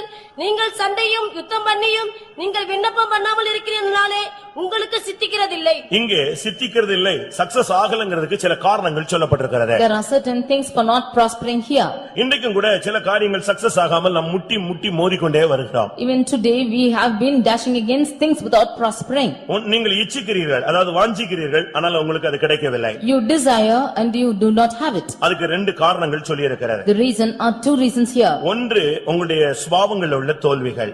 One is the defeat in your character. இரண்டாவது உங்களுடைய ஜெபத்தில் உள்ள குறைவுகள். Secondly, your shortcomings in your prayer இந்த life. ரெண்டு காரியம் தான் உனக்கு சக்சஸ் ஆக விடாம தடுத்துக்கிட்டே வருகிறது. Only these things are hindering you from succeeding. உன்னுடைய கொலை செய்கிற புத்தி, பொறாமை புத்தி, சண்டைக்கார அந்த தன்மைகள், இதுதான் உன்னுடைய வாழ்க்கையில அநேக ஆசீர்வாதங்களை தடுக்கிறது. Your nature of murdering and fightings are hindering you from getting this prosperity. பிரியமானவர்களே, உங்களில் எத்தனை பேர் இப்படிப்பட்ட தடைகளை உணர்கிறீர்கள்? Dear beloved, how many of you feel such hindrances? வாழ்க்கையில நீ ஜெயிக்கணும், வாழ்க்கையில நீ சக்சஸ் ஆகணும்னு சொன்னா உன்னுடைய சுபாவத்திலே நீ ஒரு மாற்றத்தை கொண்டு வர வேண்டியது அவசியம். If you should succeed in your life, then you should bring certain changes in your life. கொலை செய்கிற மனுஷனை பகைக்கிற அந்த தன்மை இருந்த காயின், அவனுடைய காணிக்கையை தேவன் அங்கீகரிக்கவில்லை. Cain, who had the nature of murder and revenge in himself, the Lord did not accept his offering. இந்த சபைக்குள்ளே வந்தும் நீ மனுஷனை பகைத்தால் உன்னுடைய காரியம் வாய்க்காது. If you come into this church and you hate man, then your things will not prosper. இந்த சபைக்குள்ளே வந்த பின்பு நீ மற்றவர்களை குறித்து உனக்கு பொறாமை வரவே கூடாது. You should not be jealous concerning the others after coming to this church. அவன் நல்லா இருக்கானே, இவன் நல்லா இருக்கானே, அவன்லாம் எப்படி இருக்கானே இப்படி இருக்கானே நீ யோசிக்காத. கர்த்தர் உன்னை நடத்துகிற பாதையில நீ சந்தோஷமாய் போய்க்கொண்டே இரு. He is in good such a state, you should not consider those things. You should go happily in the path the Lord is leading you through. நியாயத்துக்காக நீ சண்டையோ யுத்தமோ பண்ண வேண்டிய அவசியம் இல்லை. You should not fight for judgment. நீ எப்பொழுது சண்டை பண்ணி யுத்தம் பண்ணிட்டியோ அப்பொழுது கர்த்தர் யுத்தம் பண்ணுகிறதிலிருந்து ஓய்ந்து போய் விடுகிறார். When you fight for your things, then the Lord will withdraw from his battle. நீ கிரியை செய், நான் ஒதுங்கி இருப்பேன்னு சொல்வார். You work for it and I will be away. ஒன்னு அவர் யுத்தம் பண்ணணும், இல்லாட்ட நீ யுத்தம் பண்ண வேண்டும். One thing, you should fight for your battle or he should fight for you. நீயும் தேவனும் அந்த இடத்துல கிரியை செய்ய முடியாது. Both of you cannot battle at the same time. அதனால கர்த்தர் சொல்றார், யுத்தத்தை குறித்து நான் யுத்தம் பண்ணுகிறேன், நீங்கள் யுத்தம் செய்ய வேண்டாம் என்று சொல்லுகிறார். Therefore the Lord says that I will fight your battle, you shall be உன்னுடைய still. காரியம் வாய்க்காததுக்கு காரணம் உன்னுடைய ஜீவியத்தில் உள்ள தோல்விகள். The reason for your things to become a failure is the failures in your life. இன்னும் உன்னுடைய காரியங்கள்ல மன்னிக்கும் தன்மை இல்லை. You are not able to forgive in your life. இன்னும் உன்னுடைய ஜீவியத்துல ஏமாற்றும் தன்மை இருக்கிறது. You are still cheating in your life. மனுஷனை ஏமாற்றுகிறாய். You are cheating man. ஊழியனை ஏமாற்றுகிறாய். You are cheating the servants of உன் God. நண்பனை You ஏமாற்றுகிறாய். are cheating your friend. தேவனுடைய பிள்ளையை You ஏமாற்றுகிறாய். are cheating the child of God. ஏன் தேவனையே ஏமாற்றுகிறாய். You are cheating even God himself. அப்படிதான் இன்னைக்கு அநேகர் இருக்கிறாங்க. Like this only many of them are found. யாக்கோபை நீங்க படிச்சு பாத்தீங்கன்னு சொன்னா, When you read about Jacob, முதலாவது சகோதரனை அவன் ஏய்க்க ஆரம்பித்தான். firstly he began to cheat his brother. இரண்டாவது தகப்பனை அவன் ஏமாற்ற ஆரம்பித்தான். Second he began to cheat his father. மூன்றாவது மாமனாரை ஏமாற்ற ஆரம்பித்தான். Thirdly he began to deceive his father-in-law. கடைசியாக எப்படியாவது என்ன ஆசீர்வதிச்சிருன்னு ஆண்டவரையும் ஏமாத்துறதுக்கு காலை பிடிச்சு பார்த்தான். Finally he began to cling on to the feet of God to cheat him also. ஆண்டவர் சகோதரனோ மாமனோ தகப்பனோ அல்ல, தெய்வம் அவர். It is God and he is not a father, brother or a father-in-law. நீ அவரை ஏமாத்தினா அவர் உன்னை பயங்கரமா ஏமாத்தி விட்டுருவார். If you should deceive him, he will deceive you even more. அவர் உத்தமனுக்கு தான் உத்தமன். He is an upright to the our upright. புனிதனுக்கு தான் புனிதன். He is a divine to the divine. நீ மாறுபடுகிறவனா இருந்தால் அவர் உனக்கு மாறுபடுகிறவராகவே வருவார். If you are if you are not forward, then he is also forward towards you. நான் தேவனை ஏமாத்தல, மனுஷனை தான் ஏமாத்தினேன்னு சொன்னா, இந்த சிறியரில் ஒருவனுக்கு எதை செய்தாயோ அதை எனக்கே செய்தாய் என்று கர்த்தர் சொல்லுகிறார். If you should say that I have not cheated God but man alone, whatever you do for the least of this brethren that you have done unto யாக்கோபு me. சொல்லுகிறார், உனக்கு சக்சஸ் ஆகாததுக்கு காரணம் உன்னுடைய சுபாவம் இன்னும் சரியாகவில்லை. James says that the things reason for you not to succeed is your nature. உன்னுடைய புத்தி தெளிவாகவில்லை. Your mind is still not in a good state. இதையே இன்னொரு விதத்துல நான் பார்க்கும் பொழுது, If you should see this in a different angle, 140 சங்கீதம் 8 வசனத்திலே Psalm 140 verse 8. அங்க என்ன சொல்லி இருக்கிறது? What is told there? துன்மார்க்கருடைய ஆசைகள் சித்திக்காது. The desires of the wicked does not come to நீ ஒரு prosper. துன்மார்க்கனாய் இந்த சபைக்குள்ள இருந்தால் உன்னுடைய காரியம் சக்சஸ் ஆகாது. If you are found a wicked person in this church, then your desires will not be fulfilled. பரிசுத்த ஸ்தலத்துக்கு போக்குவரவா இருந்த துன்மார்க்கரை கண்டேன். I saw a wicked who was going to and fro to the holy place. அவன் துன்மார்க்கன் ஆனா பரிசுத்த ஸ்தலத்துக்கு போக்குவரவாக இருந்தான் என்று பிரசங்கி சொல்லுகிறான். He was a wicked, but I saw him going and coming to the sanctuary. அவன் அந்த தேசத்திலேயே அடக்கம் பண்ணப்பட்டான். He was buried in that same place. அவனை எல்லாரும் மறந்து போனார்கள் என்று சொல்லி இருக்கிறார். And all of them have forgotten him. அதனால் ஆவிக்குரிய வாழ்க்கையிலே நாம் கடந்து வந்த பின்பு நாம் துன்மார்க்கர்களாக இருக்கக்கூடாது. Therefore we who have come to the spiritual life, we should not be wicked.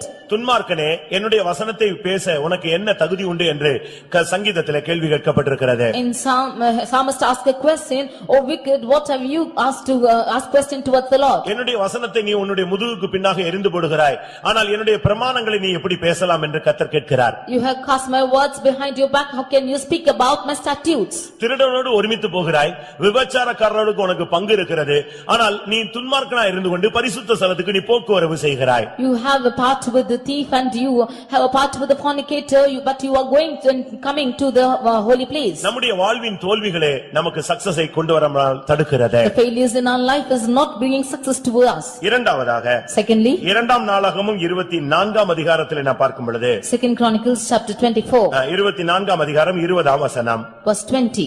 கர்த்தருடைய கற்பனைகளை வாசியுங்கள். அப்பொழுது தேவனுடைய ஆவி ஆசாரியனாகிய யோய்தாவின் குமாரனான சகரியாவின் மேல் இறங்கினதினால் அவன் ஜனத்துக்கு எதிரே நின்று, நீங்கள் கர்த்தருடைய கற்பனைகளை மீறுகிறது என்ன? இதனால் நீங்கள் சித்தி பெற மாட்டீர்கள் என்று தேவன் சொல்லுகிறார். நீங்கள் கர்த்தரை விட்டுவிட்டதினால் அவர் உங்களை கைவிடுவார் என்றான். இங்கே என்ன சொல்லப்பட்டிருக்கிறது? What is told here? நீங்கள் கர்த்தருடைய கற்பனைகளை மீறுகிறது என்ன? இதனால் நீங்கள் சித்தி பெற மாட்டீர்கள். Why transgress ye the commandments of the Lord that he cannot prosper? வசனத்தை மீறி நீ செயல்படும் பொழுது உனக்கு வாழ்க்கை சக்சஸ் ஆகாது. If you work against the word of the Lord, you will not succeed in your life. உன்னுடைய காரியங்கள் வாய்க்கணும், நீங்க செய்யறது காரியங்கள் வாய்க்கணும்னு நீங்க ஆசைப்படுறீங்களா? வசனத்தின்படி கற்பனையின்படி ஓடுங்கள். If you should succeed in all what you do, you walk according to the commandments.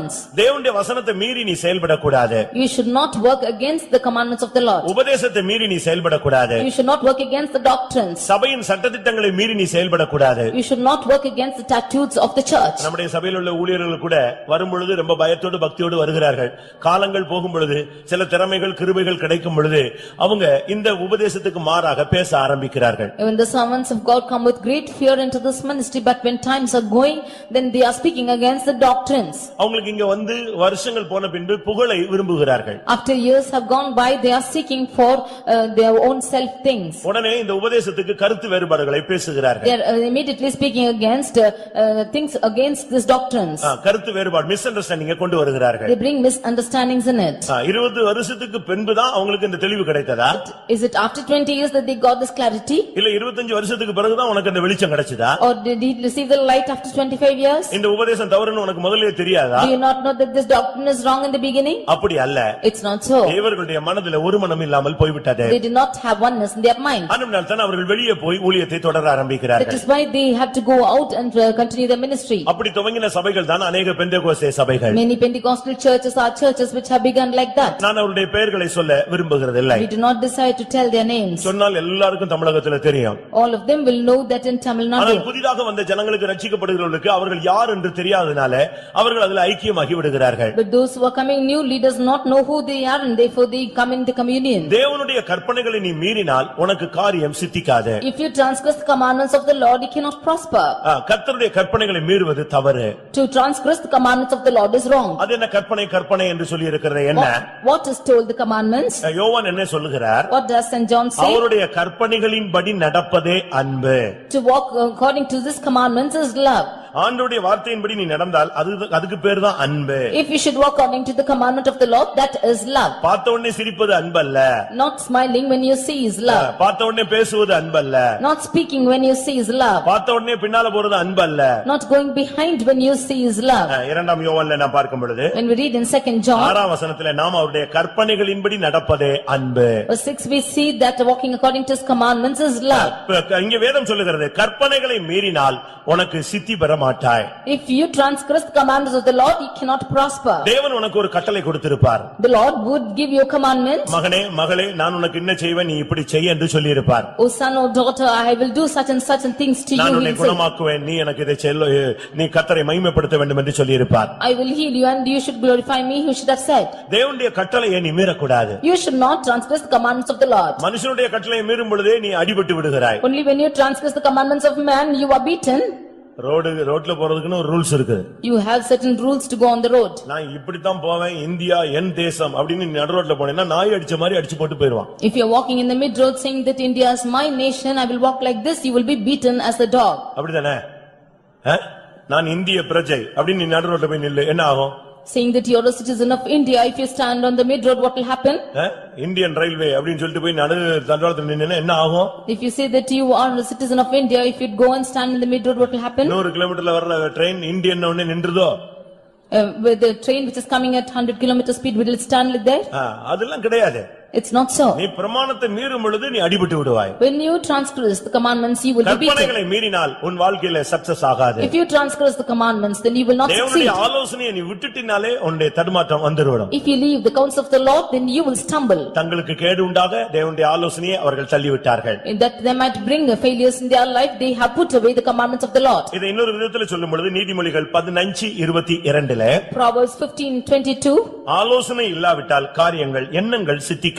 When there is no counselors, then their things will not prosper. உனக்கு பல எண்ணங்கள் இருக்கும். அப்படி ஆக்கிரணும் இப்படி ஆக்கிரணும் இத ஆக்கிரணும் அத ஆக்கிரணும் நீ யோசிப்ப. ஆனா சரியான கவுன்சிலிங் ஒரு ஆலோசனை உனக்கு தேவன் கர்த்தராக ஆலோசனை கர்த்தராக தெய்வம் இல்லாவிட்டா உன்னுடைய காரியங்கள் சித்திக்காது. If you do not have the right counsel, you might have many thoughts but it will not prosper. தேவனுடைய ஆலோசனை இருந்தால்தான் உன்னுடைய எண்ணங்கள் சித்திக்கும். Only when you have the counsel of the Lord, then your thoughts will be established. 3 காரியம் செய்தால் சித்திப்பாய் 3 காரியங்கள் செய்தால் உனக்கு சித்திக்காது. When you do three things, you will be established and you will three things will cause you failure. மூன்றாவது 2 நாளாகமம் 13 அதிகாரத்தை பார்க்கும் பொழுது Thirdly, 2 Chronicles chapter 13. அங்க என்ன சொல்லப்பட்டிருக்கிறது? What is told there? 12ஆம் வசனத்திலே Verse 12. கர்த்தருக்கு விரோதமாய் யுத்தம் செய்யாதீங்கள் அப்படி செய்தால் உங்களுக்கு சித்திக்காது. Do not fight against the Lord your God, for ye shall not prosper. வாசியுங்கள். இதோ தேவன் எங்கள் சேனாதிபதியாய் எங்களோட கூட இருக்கிறார். உங்களுக்கு விரோதமாய் பூரிகைகளை பெருந்தொனியாய் முழக்குகிற ஆசாரியர்களும் இருக்கிறார்கள். இஸ்ரவேல் புத்திரரே, உங்கள் பிதாக்களின் தேவனாகிய கர்த்தருக்கு விரோதமாக யுத்தம் செய்யாதேங்கள், செய்தால் உங்களுக்கு சித்திக்காதே என்றார். தேவனுக்கு விரோதமாய் உன்னுடைய வாழ்க்கை போய்க்கொண்டே இருந்தால் உன்னுடைய வாழ்க்கையில காரியங்கள் சித்திக்காது. If you go against the Lord God in your life, you will never prosper things in your life. உங்களுடைய வாழ்க்கையில ஏன் சக்சஸ் ஆகலங்கிறதுக்கு 3 காரணத்தை நான் உங்களுக்கு சொல்லேன். I have told you 3 things why you are not succeeding in your life. ஒன்று சரியான ஜெப வாழ்க்கை இல்லை. Firstly, you have no proper prayer life. இரண்டாவது ஜீவியத்திலே தோல்விகள் அதிகமாக இருக்கிறது. Secondly, there are many failures in your life. பாவ போராட்டங்களிலே நீங்கள் சிக்கி விடுகிறீர்கள். You are entangled in the struggles of sin. இரண்டாவதாக தேவனுடைய கற்பனைகளை விட்டு வழியை விட்டு நீங்கள் விலகி போகிறீர்கள். Secondly, you are transgressing the commandments in the ways of the Lord. தேவனுடைய உபதேசத்தை விட்டு நீங்கள் வெளியே போகும் பொழுது உங்களுக்கு சக்சஸ் ஆகாது. When you go away from the doctrines of the Lord, you will never succeed. மூன்றாவது கர்த்தருக்கு விரோதமாய் நீ எழும்ப கூடாது. Thirdly, you should not rise against the Lord. பெருமை உள்ளவர்களுக்கு தேவன் எதிர்த்து நிற்கிறார். The Lord is resisting the proud. இந்த மார்க்கத்துல வந்த பின்பு நீ பெருமையா பேசுற பழக்கம் கூட இருக்க கூடாது. When you come into this religion, you should never speak anything proud. எதிலுமே பெருமை இருக்க கூடாது. They should never be proud in anything. இயேசு தன்னை தாழ்த்தினார். For the Lord, Jesus humbled himself. சிலுவையின் மரண பரியந்தம் அதாவது சிலுவையின் மரண பரியந்தம் தன்னை தாழ்த்தினார். மரண பரியந்தம் சொல்லிட்டு அதாவது சிலுவையின் மரண பரியந்தம் தன்னை தாழ்த்தினார். He humbled himself even unto the death of the cross. உங்களை யாராவது தாழ்த்த நீங்க இடம் கொடுப்பீங்களா? Will you admit yourself to be humbled? உங்களால தாழ்த்தி பேச முடியுமா? Can you humble yourself and speak? ஒரு அம்மா சாட்சி சொல்லும்போது நான் ஒரு குப்பை நான் ஒரு தூசிம்பாங்களா? One mother, when she was testifying, she said that I am a dust and ashes. எப்ப பார்த்தாலும் இதே சாட்சி. Always she will testify like this. இந்த சண்டே ஸ்கூல் பசங்க என்ன பண்ணிட்டானுங்க, அதுக்கு பிறகு இந்த அம்மாவை ரோட்ல பாக்கும்போது வயிற்றுல பாக்கும்போது சர்ச்சில் பாக்கும்போது ஏய் தூசி ஏய் குப்பைம்மா. When the Sunday school children, whenever they see this mother on the road or in the church or anywhere, they will call them as dust and ashes. இந்த அம்மாவுக்கு பயங்கர துக்கமா போச்சு. She was much grieved. பாஸ்டர்ட்ட போய் சொன்னாங்களாம். She went and told the pastor. இந்த பையங்கெல்லாம் பரியாசம் பண்றான். These boys are teasing me. என்ன சொன்னாங்க? What he said? என்னது ஒருத்தன் குப்பைங்கறான் ஒருத்தன் தூசிங்கறான். They said one is calling me a dust and one is calling me ashes. இது என்னமா தப்பு? நீங்க தான் நான் குப்பை தூசின்னு மைக்க பிடிச்சிட்டு கத்துன்னு கத்துனீங்க. What is wrong in this? But you are only shouting, holding the mic that you are dust and ashes. நீங்க தானே சொன்னீங்க. It's not you who told it. நான் ஒரு குப்பை ஆண்டவரே, நான் ஒரு தூசின்னு. இப்ப அத அவன் திருப்பி சொல்லிருக்கான். அதுல ஒண்ணும் தப்பே கிடையாது. அப்ப உன்னால உண்மையா தாழ்த்த முடியல, சும்மா பேருக்கு நீ குப்பை தூசின்னு தாழ்த்திட்டு இருக்க. What you said, you are not able to accept it for name's sake. You are saying, you are humbling and saying that you are dust and ashes. உங்களுக்கு எவ்வளவு பேருக்கு பெருமை இருக்கு தெரியுமா? How many of you have the pride in you? உங்களுக்கு எத்தனை பேருக்கு பெருமை இருக்கு? How many of you have the pride in you? படிப்பை குறித்து பெருமை, About your education, அழகை குறித்து பெருமை, about your beauty, முடியை குறித்து பெருமை, about your hair, கலரை குறித்து பெருமை, about the color, வேலையை குறித்து பெருமை, about your job, குடும்பத்தை குறித்து பெருமை, about your family, பிள்ளைகளை குறித்து பெருமை, about your children, வாகனம், வீடு, சொத்து, சுகங்களை குறித்து பெருமை, about your house, vehicle and prosperity, ஜாதியை குறித்த பெருமை about your nation. இருக்கா?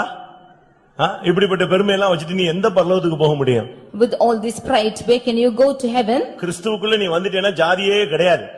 Once you come into Christ, you have no caste at all. இங்க வந்துட்டு நீ ஜாதி பேசிட்டேன்னா நீ பரலோகம் போக மாட்ட. பாதாளத்துல அகால பாதாளம்னு ஒன்னு இருக்கு, பாட்டம்லெஸ் பிட், அங்க போயிட வேண்டியதான். If you speak about caste in this church, then you will go into bottomless pit. நீ ஜாதி பேசணும்னா உன் ஜாதியில எவனாவது ஒரு தலைவன் இருப்பான், அவனை போய் கும்பிடு. ஏன் இயேசுவை கும்பிடுற? If you have a caste, if you're speaking about caste, if you have a head of that caste, you go worship him. Why Jesus? இயேசு உன்னுடைய ஜாதியா? Is Jesus your caste? இயேசு யூத ஜாதி இல்லையா? Jesus is of the Jews. உனக்கு அதுக்கு என்ன சம்பந்தம்? What relationship have you with him? நீ அவரை கும்பிடுற. Why are you worshiping him? உன் ஜாதியில எவனாவது உனக்காக செத்துருந்தானா போய் கும்பிடு. Is anybody died in your religion? Go and worship him. இதுல வந்துட்டா நீ ஜாதியை பேசக்கூடாது. After coming into this religion, you should not speak your caste. அப்படி ஜாதி வித்தியாசம் இருந்தா ராபோஜன் எடுக்காத, எந்திச்சு ஓடிடு. If there is any caste differentiation, don't take communion, you can go away. நீ ஜாதி வித்தியாசம் பேசி சபையை குழப்ப கூடாது. You should not speak about caste differentiation and confuse the church. இயேசுவின் இரத்தம் நமக்காக சிந்தப்பட்டிருக்கிறது. The blood of Jesus has been shed for us. ஒரே இரத்தத்தினால் நாம் தாகம் தீர்க்கப்பட்ட, நாம் சுத்திகரிக்கப்பட்டவர்கள். It is by one blood we have been quenched and we have been sanctified. ஒரே ஆவியினால் நாம் தாகம் It தீர்க்கப்பட்டவர்கள். is by one spirit that we have been quenched. சிலர் இந்த ராபோஜனத்துல கப்பை இப்படி திருப்புவான்.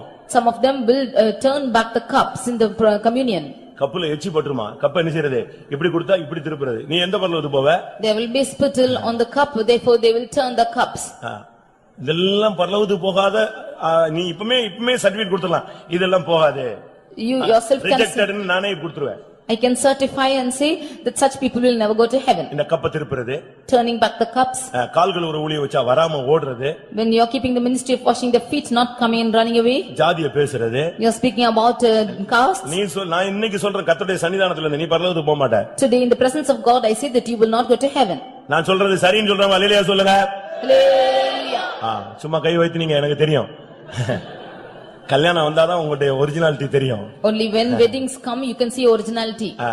ஒரு விசுவாசியை கரெக்டா செக் பண்ணணும், அவனை பத்திரமாத்து தங்கமான்னு சிந்திக்கணும் பார்க்கணும்னு சொன்னா கல்யாணத்துல பார்க்கலாம்னு சொல்லுவாரு ஒருத்தர். To test a believer, if he is gold or brass, then he should be tested in a wedding. அவன் ஒரிஜினல் கரெக்டா இருக்கானா, 22 இருக்கானா, 916 இருக்கான்னு பார்க்கணும்னா அவனை கல்யாணத்துல தான் பார்க்கலாம். If he is having the 22 carat or 916, then he can be seen in the wedding. அன்னைக்கு தெரியும் இவன் ஜாதிக்கு செத்தவனா ஜாதிக்கு உயிரோடு இருக்கிறவனான்னு தெரியும். You can see him if he is alive to caste or if he is still dead to it. அடுத்து சாவுல பார்க்கலாம், உலக பாரம்பரியங்களுக்கு அவன் மரிச்சிருக்கானா இல்லையான்னு கண்டுபிடிச்சிடலாம். Nextly, in the funerals, you can see if he is dead to the rudiments of the world. நீ எப்ப ஜாதி பாக்குறியோ, எப்ப பெருமை பாராட்டுறியோ, அப்பொழுது நீ கர்த்தருக்கு விரோதமா நீ நிக்கிற, நீ யுத்தம் செய்யற, உனக்கு காரியம் சித்திக்காது. When you are boasting about your caste and religion, then you exalt yourself and your things will not prosper. அதுக்கு ஒரு பிரசங்கம் இருக்கு, நான் டைம் கிடைக்கும்போது ஆவியானவர் சொல்லும்போது பேசுகிறேன்.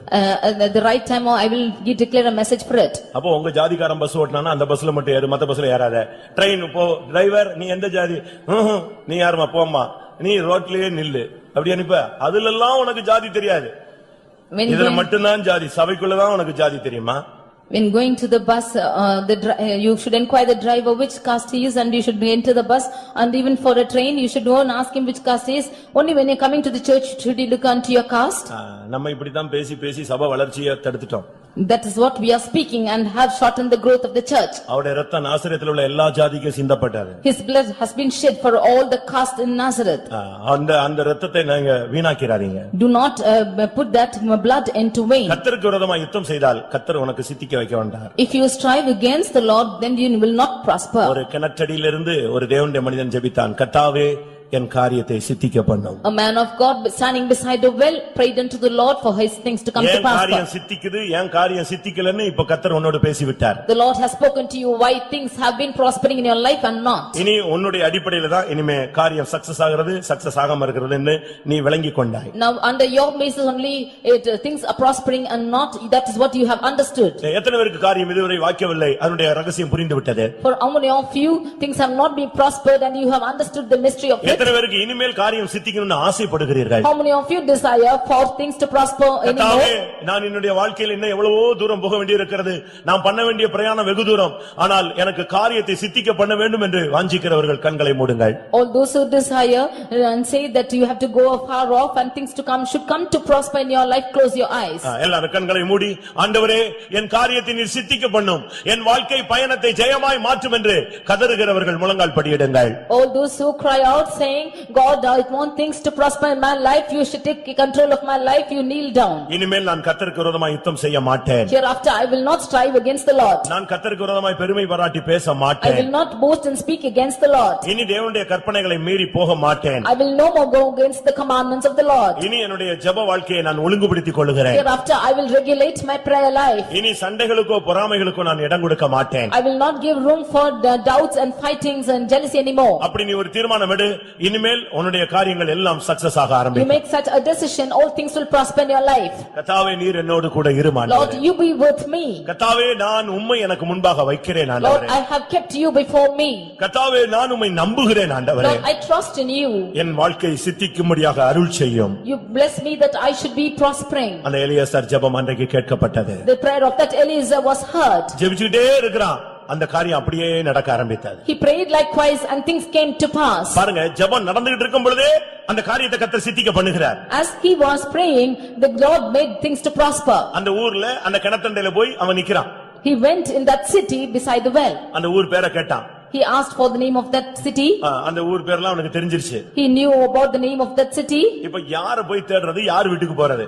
Now whom to go seek and whose house should he go? உடனே தேவனை நோக்கி பார்த்தான். Immediately he looked unto the Lord. கர்த்தாவே என் காரியத்தை வாய்க்க பண்ணும். Lord, make my matter to prosper. நீங்க நம்புறீங்களா? What do you believe? இவன் ஜெபிச்சு ஆமென் போடும்போது கர்த்தர் ரெபெக்காளுக்குள்ள ஆவியானவரை அனுப்பிட்டார். Even when he prayed and before he should say amen, the Lord sent a spirit into Rebekah. நான் அப்படித்தான் விசுவாசிக்கிறேன். That is how I believe. இவன் சொல்றான் கர்த்தாவே என் காரியத்தை நீர் சித்திக்க பண்ணி என் எஜமானுக்கு நீர் தயவு செய்து அருளும் ஆமென் சொல்லி முடிச்சான். He prayed saying, Lord, you should have mercy on me and make my matter to pass and have kindness on my master Abraham and said amen. அந்த செகண்ட் வீட்ல சும்மா இருந்து எதையோ யோசித்துக் கொண்டிருந்தான ரெபெக்காளை ஆவியானவர் சொன்னார் நீ குடத்தை எடுத்து புறப்படு. At that time Rebekah, who was thinking something in her house and was idle, the spirit of God asked her to go with her pot. அங்க இருந்து பாக்குறான் ஒரு வீட்ல இருந்து ஒரு பெண் வெளியே வர்றா. He saw from there that a woman is coming out of the house. சில வீடுகள்ல இருந்து अनेகம் பெண்கள் வெளியே வர ஆரம்பிச்சிட்டாங்க. There were many girls coming out from that streets. ஆண்டவரே ஆமென் போட்டு அடுத்த செகண்ட் நீர் கிரியை செய்கிறவரே இவ்வளவு வல்லமையுள்ள தேவன் நீர் ஒருவர்தானே. The Lord who is able to work even before he should put amen, and the Lord is able to work even now. கர்த்தர் சொன்னார் இதோ வருகிறாள் பாருன்னு சொன்னார். The Lord said, behold, she is coming, you look. என் காரியத்தை நீர் வாய்க்க பண்ணினால் இந்த பெண்ணிடத்துல நான் பேசின உடனே காரியங்கள் சக்சஸ் ஆகணும் ஆண்டவரே. And he said, if you are making things to prosper, then immediately when I speak to this girl, things நான் should prosper. விசுவாசிக்கிறேன் என் காரியத்தை கர்த்தாவே நீர் சித்திக்க பண்ணும் என்று அவன் வாயை திறந்து சொன்ன அடுத்த செகண்ட் பரத்திலிருந்து தேவன் ரெபெக்காளோடு இடைப்பட்டார். அதே தேவன் இன்றைக்கு உனக்காக இடைப்படுவார். The next moment that he said, the Lord will make my things to prosper and pray to the Lord, immediately Rebekah came out and the Lord will make your things to come to prosper today. இன்னைக்கு நீ கண்களை மூடி முழங்கால் படியிட்டு கர்த்தாவே இந்த காரியத்தை எனக்கு வாய்க்க பண்ணும் என்று சொல்லி உன் உள்ளத்திலே போராடுகிற அந்த காரியத்துக்காக நீ இப்பொழுது ஒரு ஜெபத்தை ஏறெடுப்பாயாக. You close your eyes and kneel down and ask, pray for the Lord and say, Lord, make my things to come to prosper at this moment. அன்றைக்கு அந்த கிணற்றண்டை அந்த ஜெபத்தை கேட்ட தேவன் இன்றைக்கு இந்த சபையாகிய அடைக்கப்பட்ட கிணற்றண்டை தேவன் நின்று கொண்டிருக்கிறார். The Lord who heard the prayer near the well is also able to hear the prayer in this church which is like a well. சபை ஒரு முத்திரிக்கப்பட்ட கிணறு.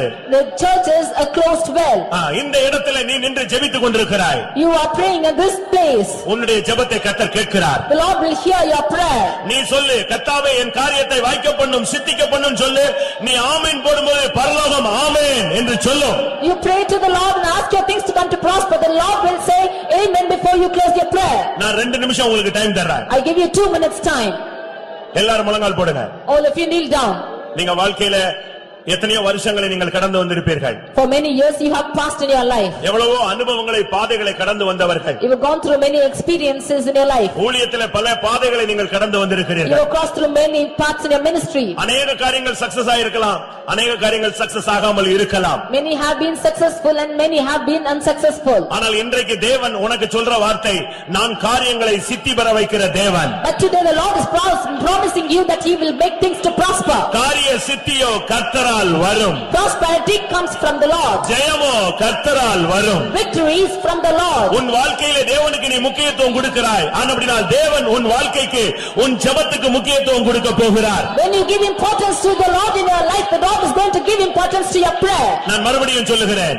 I repeat. உன் வாழ்க்கையிலே நீ தேவனுக்கு முக்கியத்துவம் கொடுக்கிறாய். You are giving importance to the Lord in your life. உன்னுடைய ஊழியத்திலே நீ தேவனுக்கு முக்கியத்துவம் கொடுக்கிறாய். In your ministry you are giving importance to the Lord. ஆனபடியால் தேவன் உனக்கு முக்கியத்துவம் கொடுத்து உன் காரியத்தை வாய்க்க பண்ண போகிறார். Therefore the Lord will give importance to you and make your things to prosper. 2 நிமிஷம் எல்லாரும் உனக்கு என்ன காரியம் ஆகணுமோ அதுக்காக நீ ஜெபம் பண்ணு. 2 minutes, whatever you want things to come to your life, you pray. நான் மறுபடியும் சொல்றேன். Again I repeat. 2 நிமிஷம் டைம்.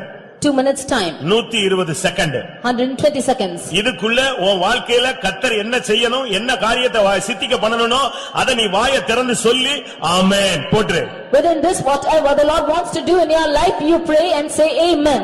நீ வீட்டுக்கு போன பின்பு இல்லாட்ட ஆபீஸ்க்கு போன பின்பு கர்த்தர் வந்து அங்க கிரியை செய்வார் இல்ல, இப்பமே கரெக்டா 12:05 அப்படியே கர்த்தர் நீ ஆமென் சொன்ன உடனே பரலோகத்தில் ஆமென் ஆமென் ஆமென் என்ற சத்தம் உண்டாகும். Even at this time when you are uttering this prayer, the Lord will say amen to your prayer.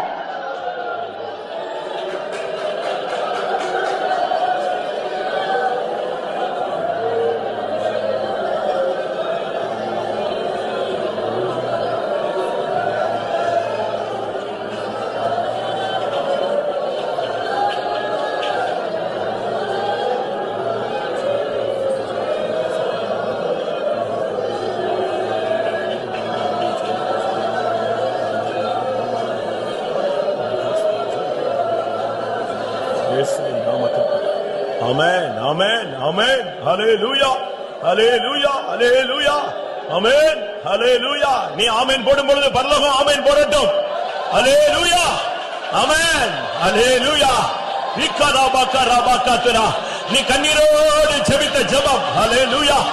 நீ வேதனையோடு புலம்பின ஜெபம் ஹalleluya. நீ இயேசுவின் நாமத்தில் ஆமென் என்று சொன்ன பொழுது ஆம் ஹalleluya. ஆவியானவரும் ஆம் என்றும் ஆமென் என்றும் திருவுளம் பற்றுகிறார்.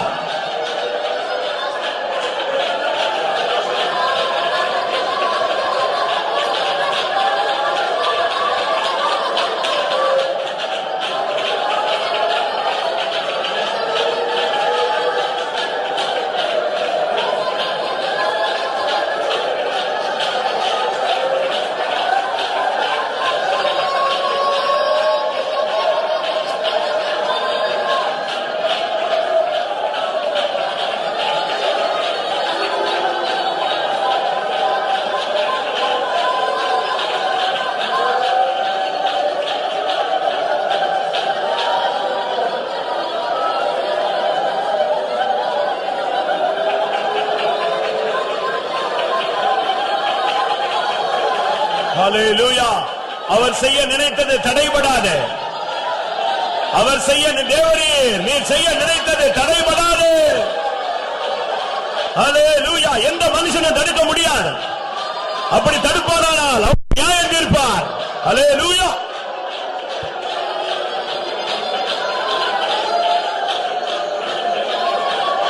ஹalleluya ஹalleluya.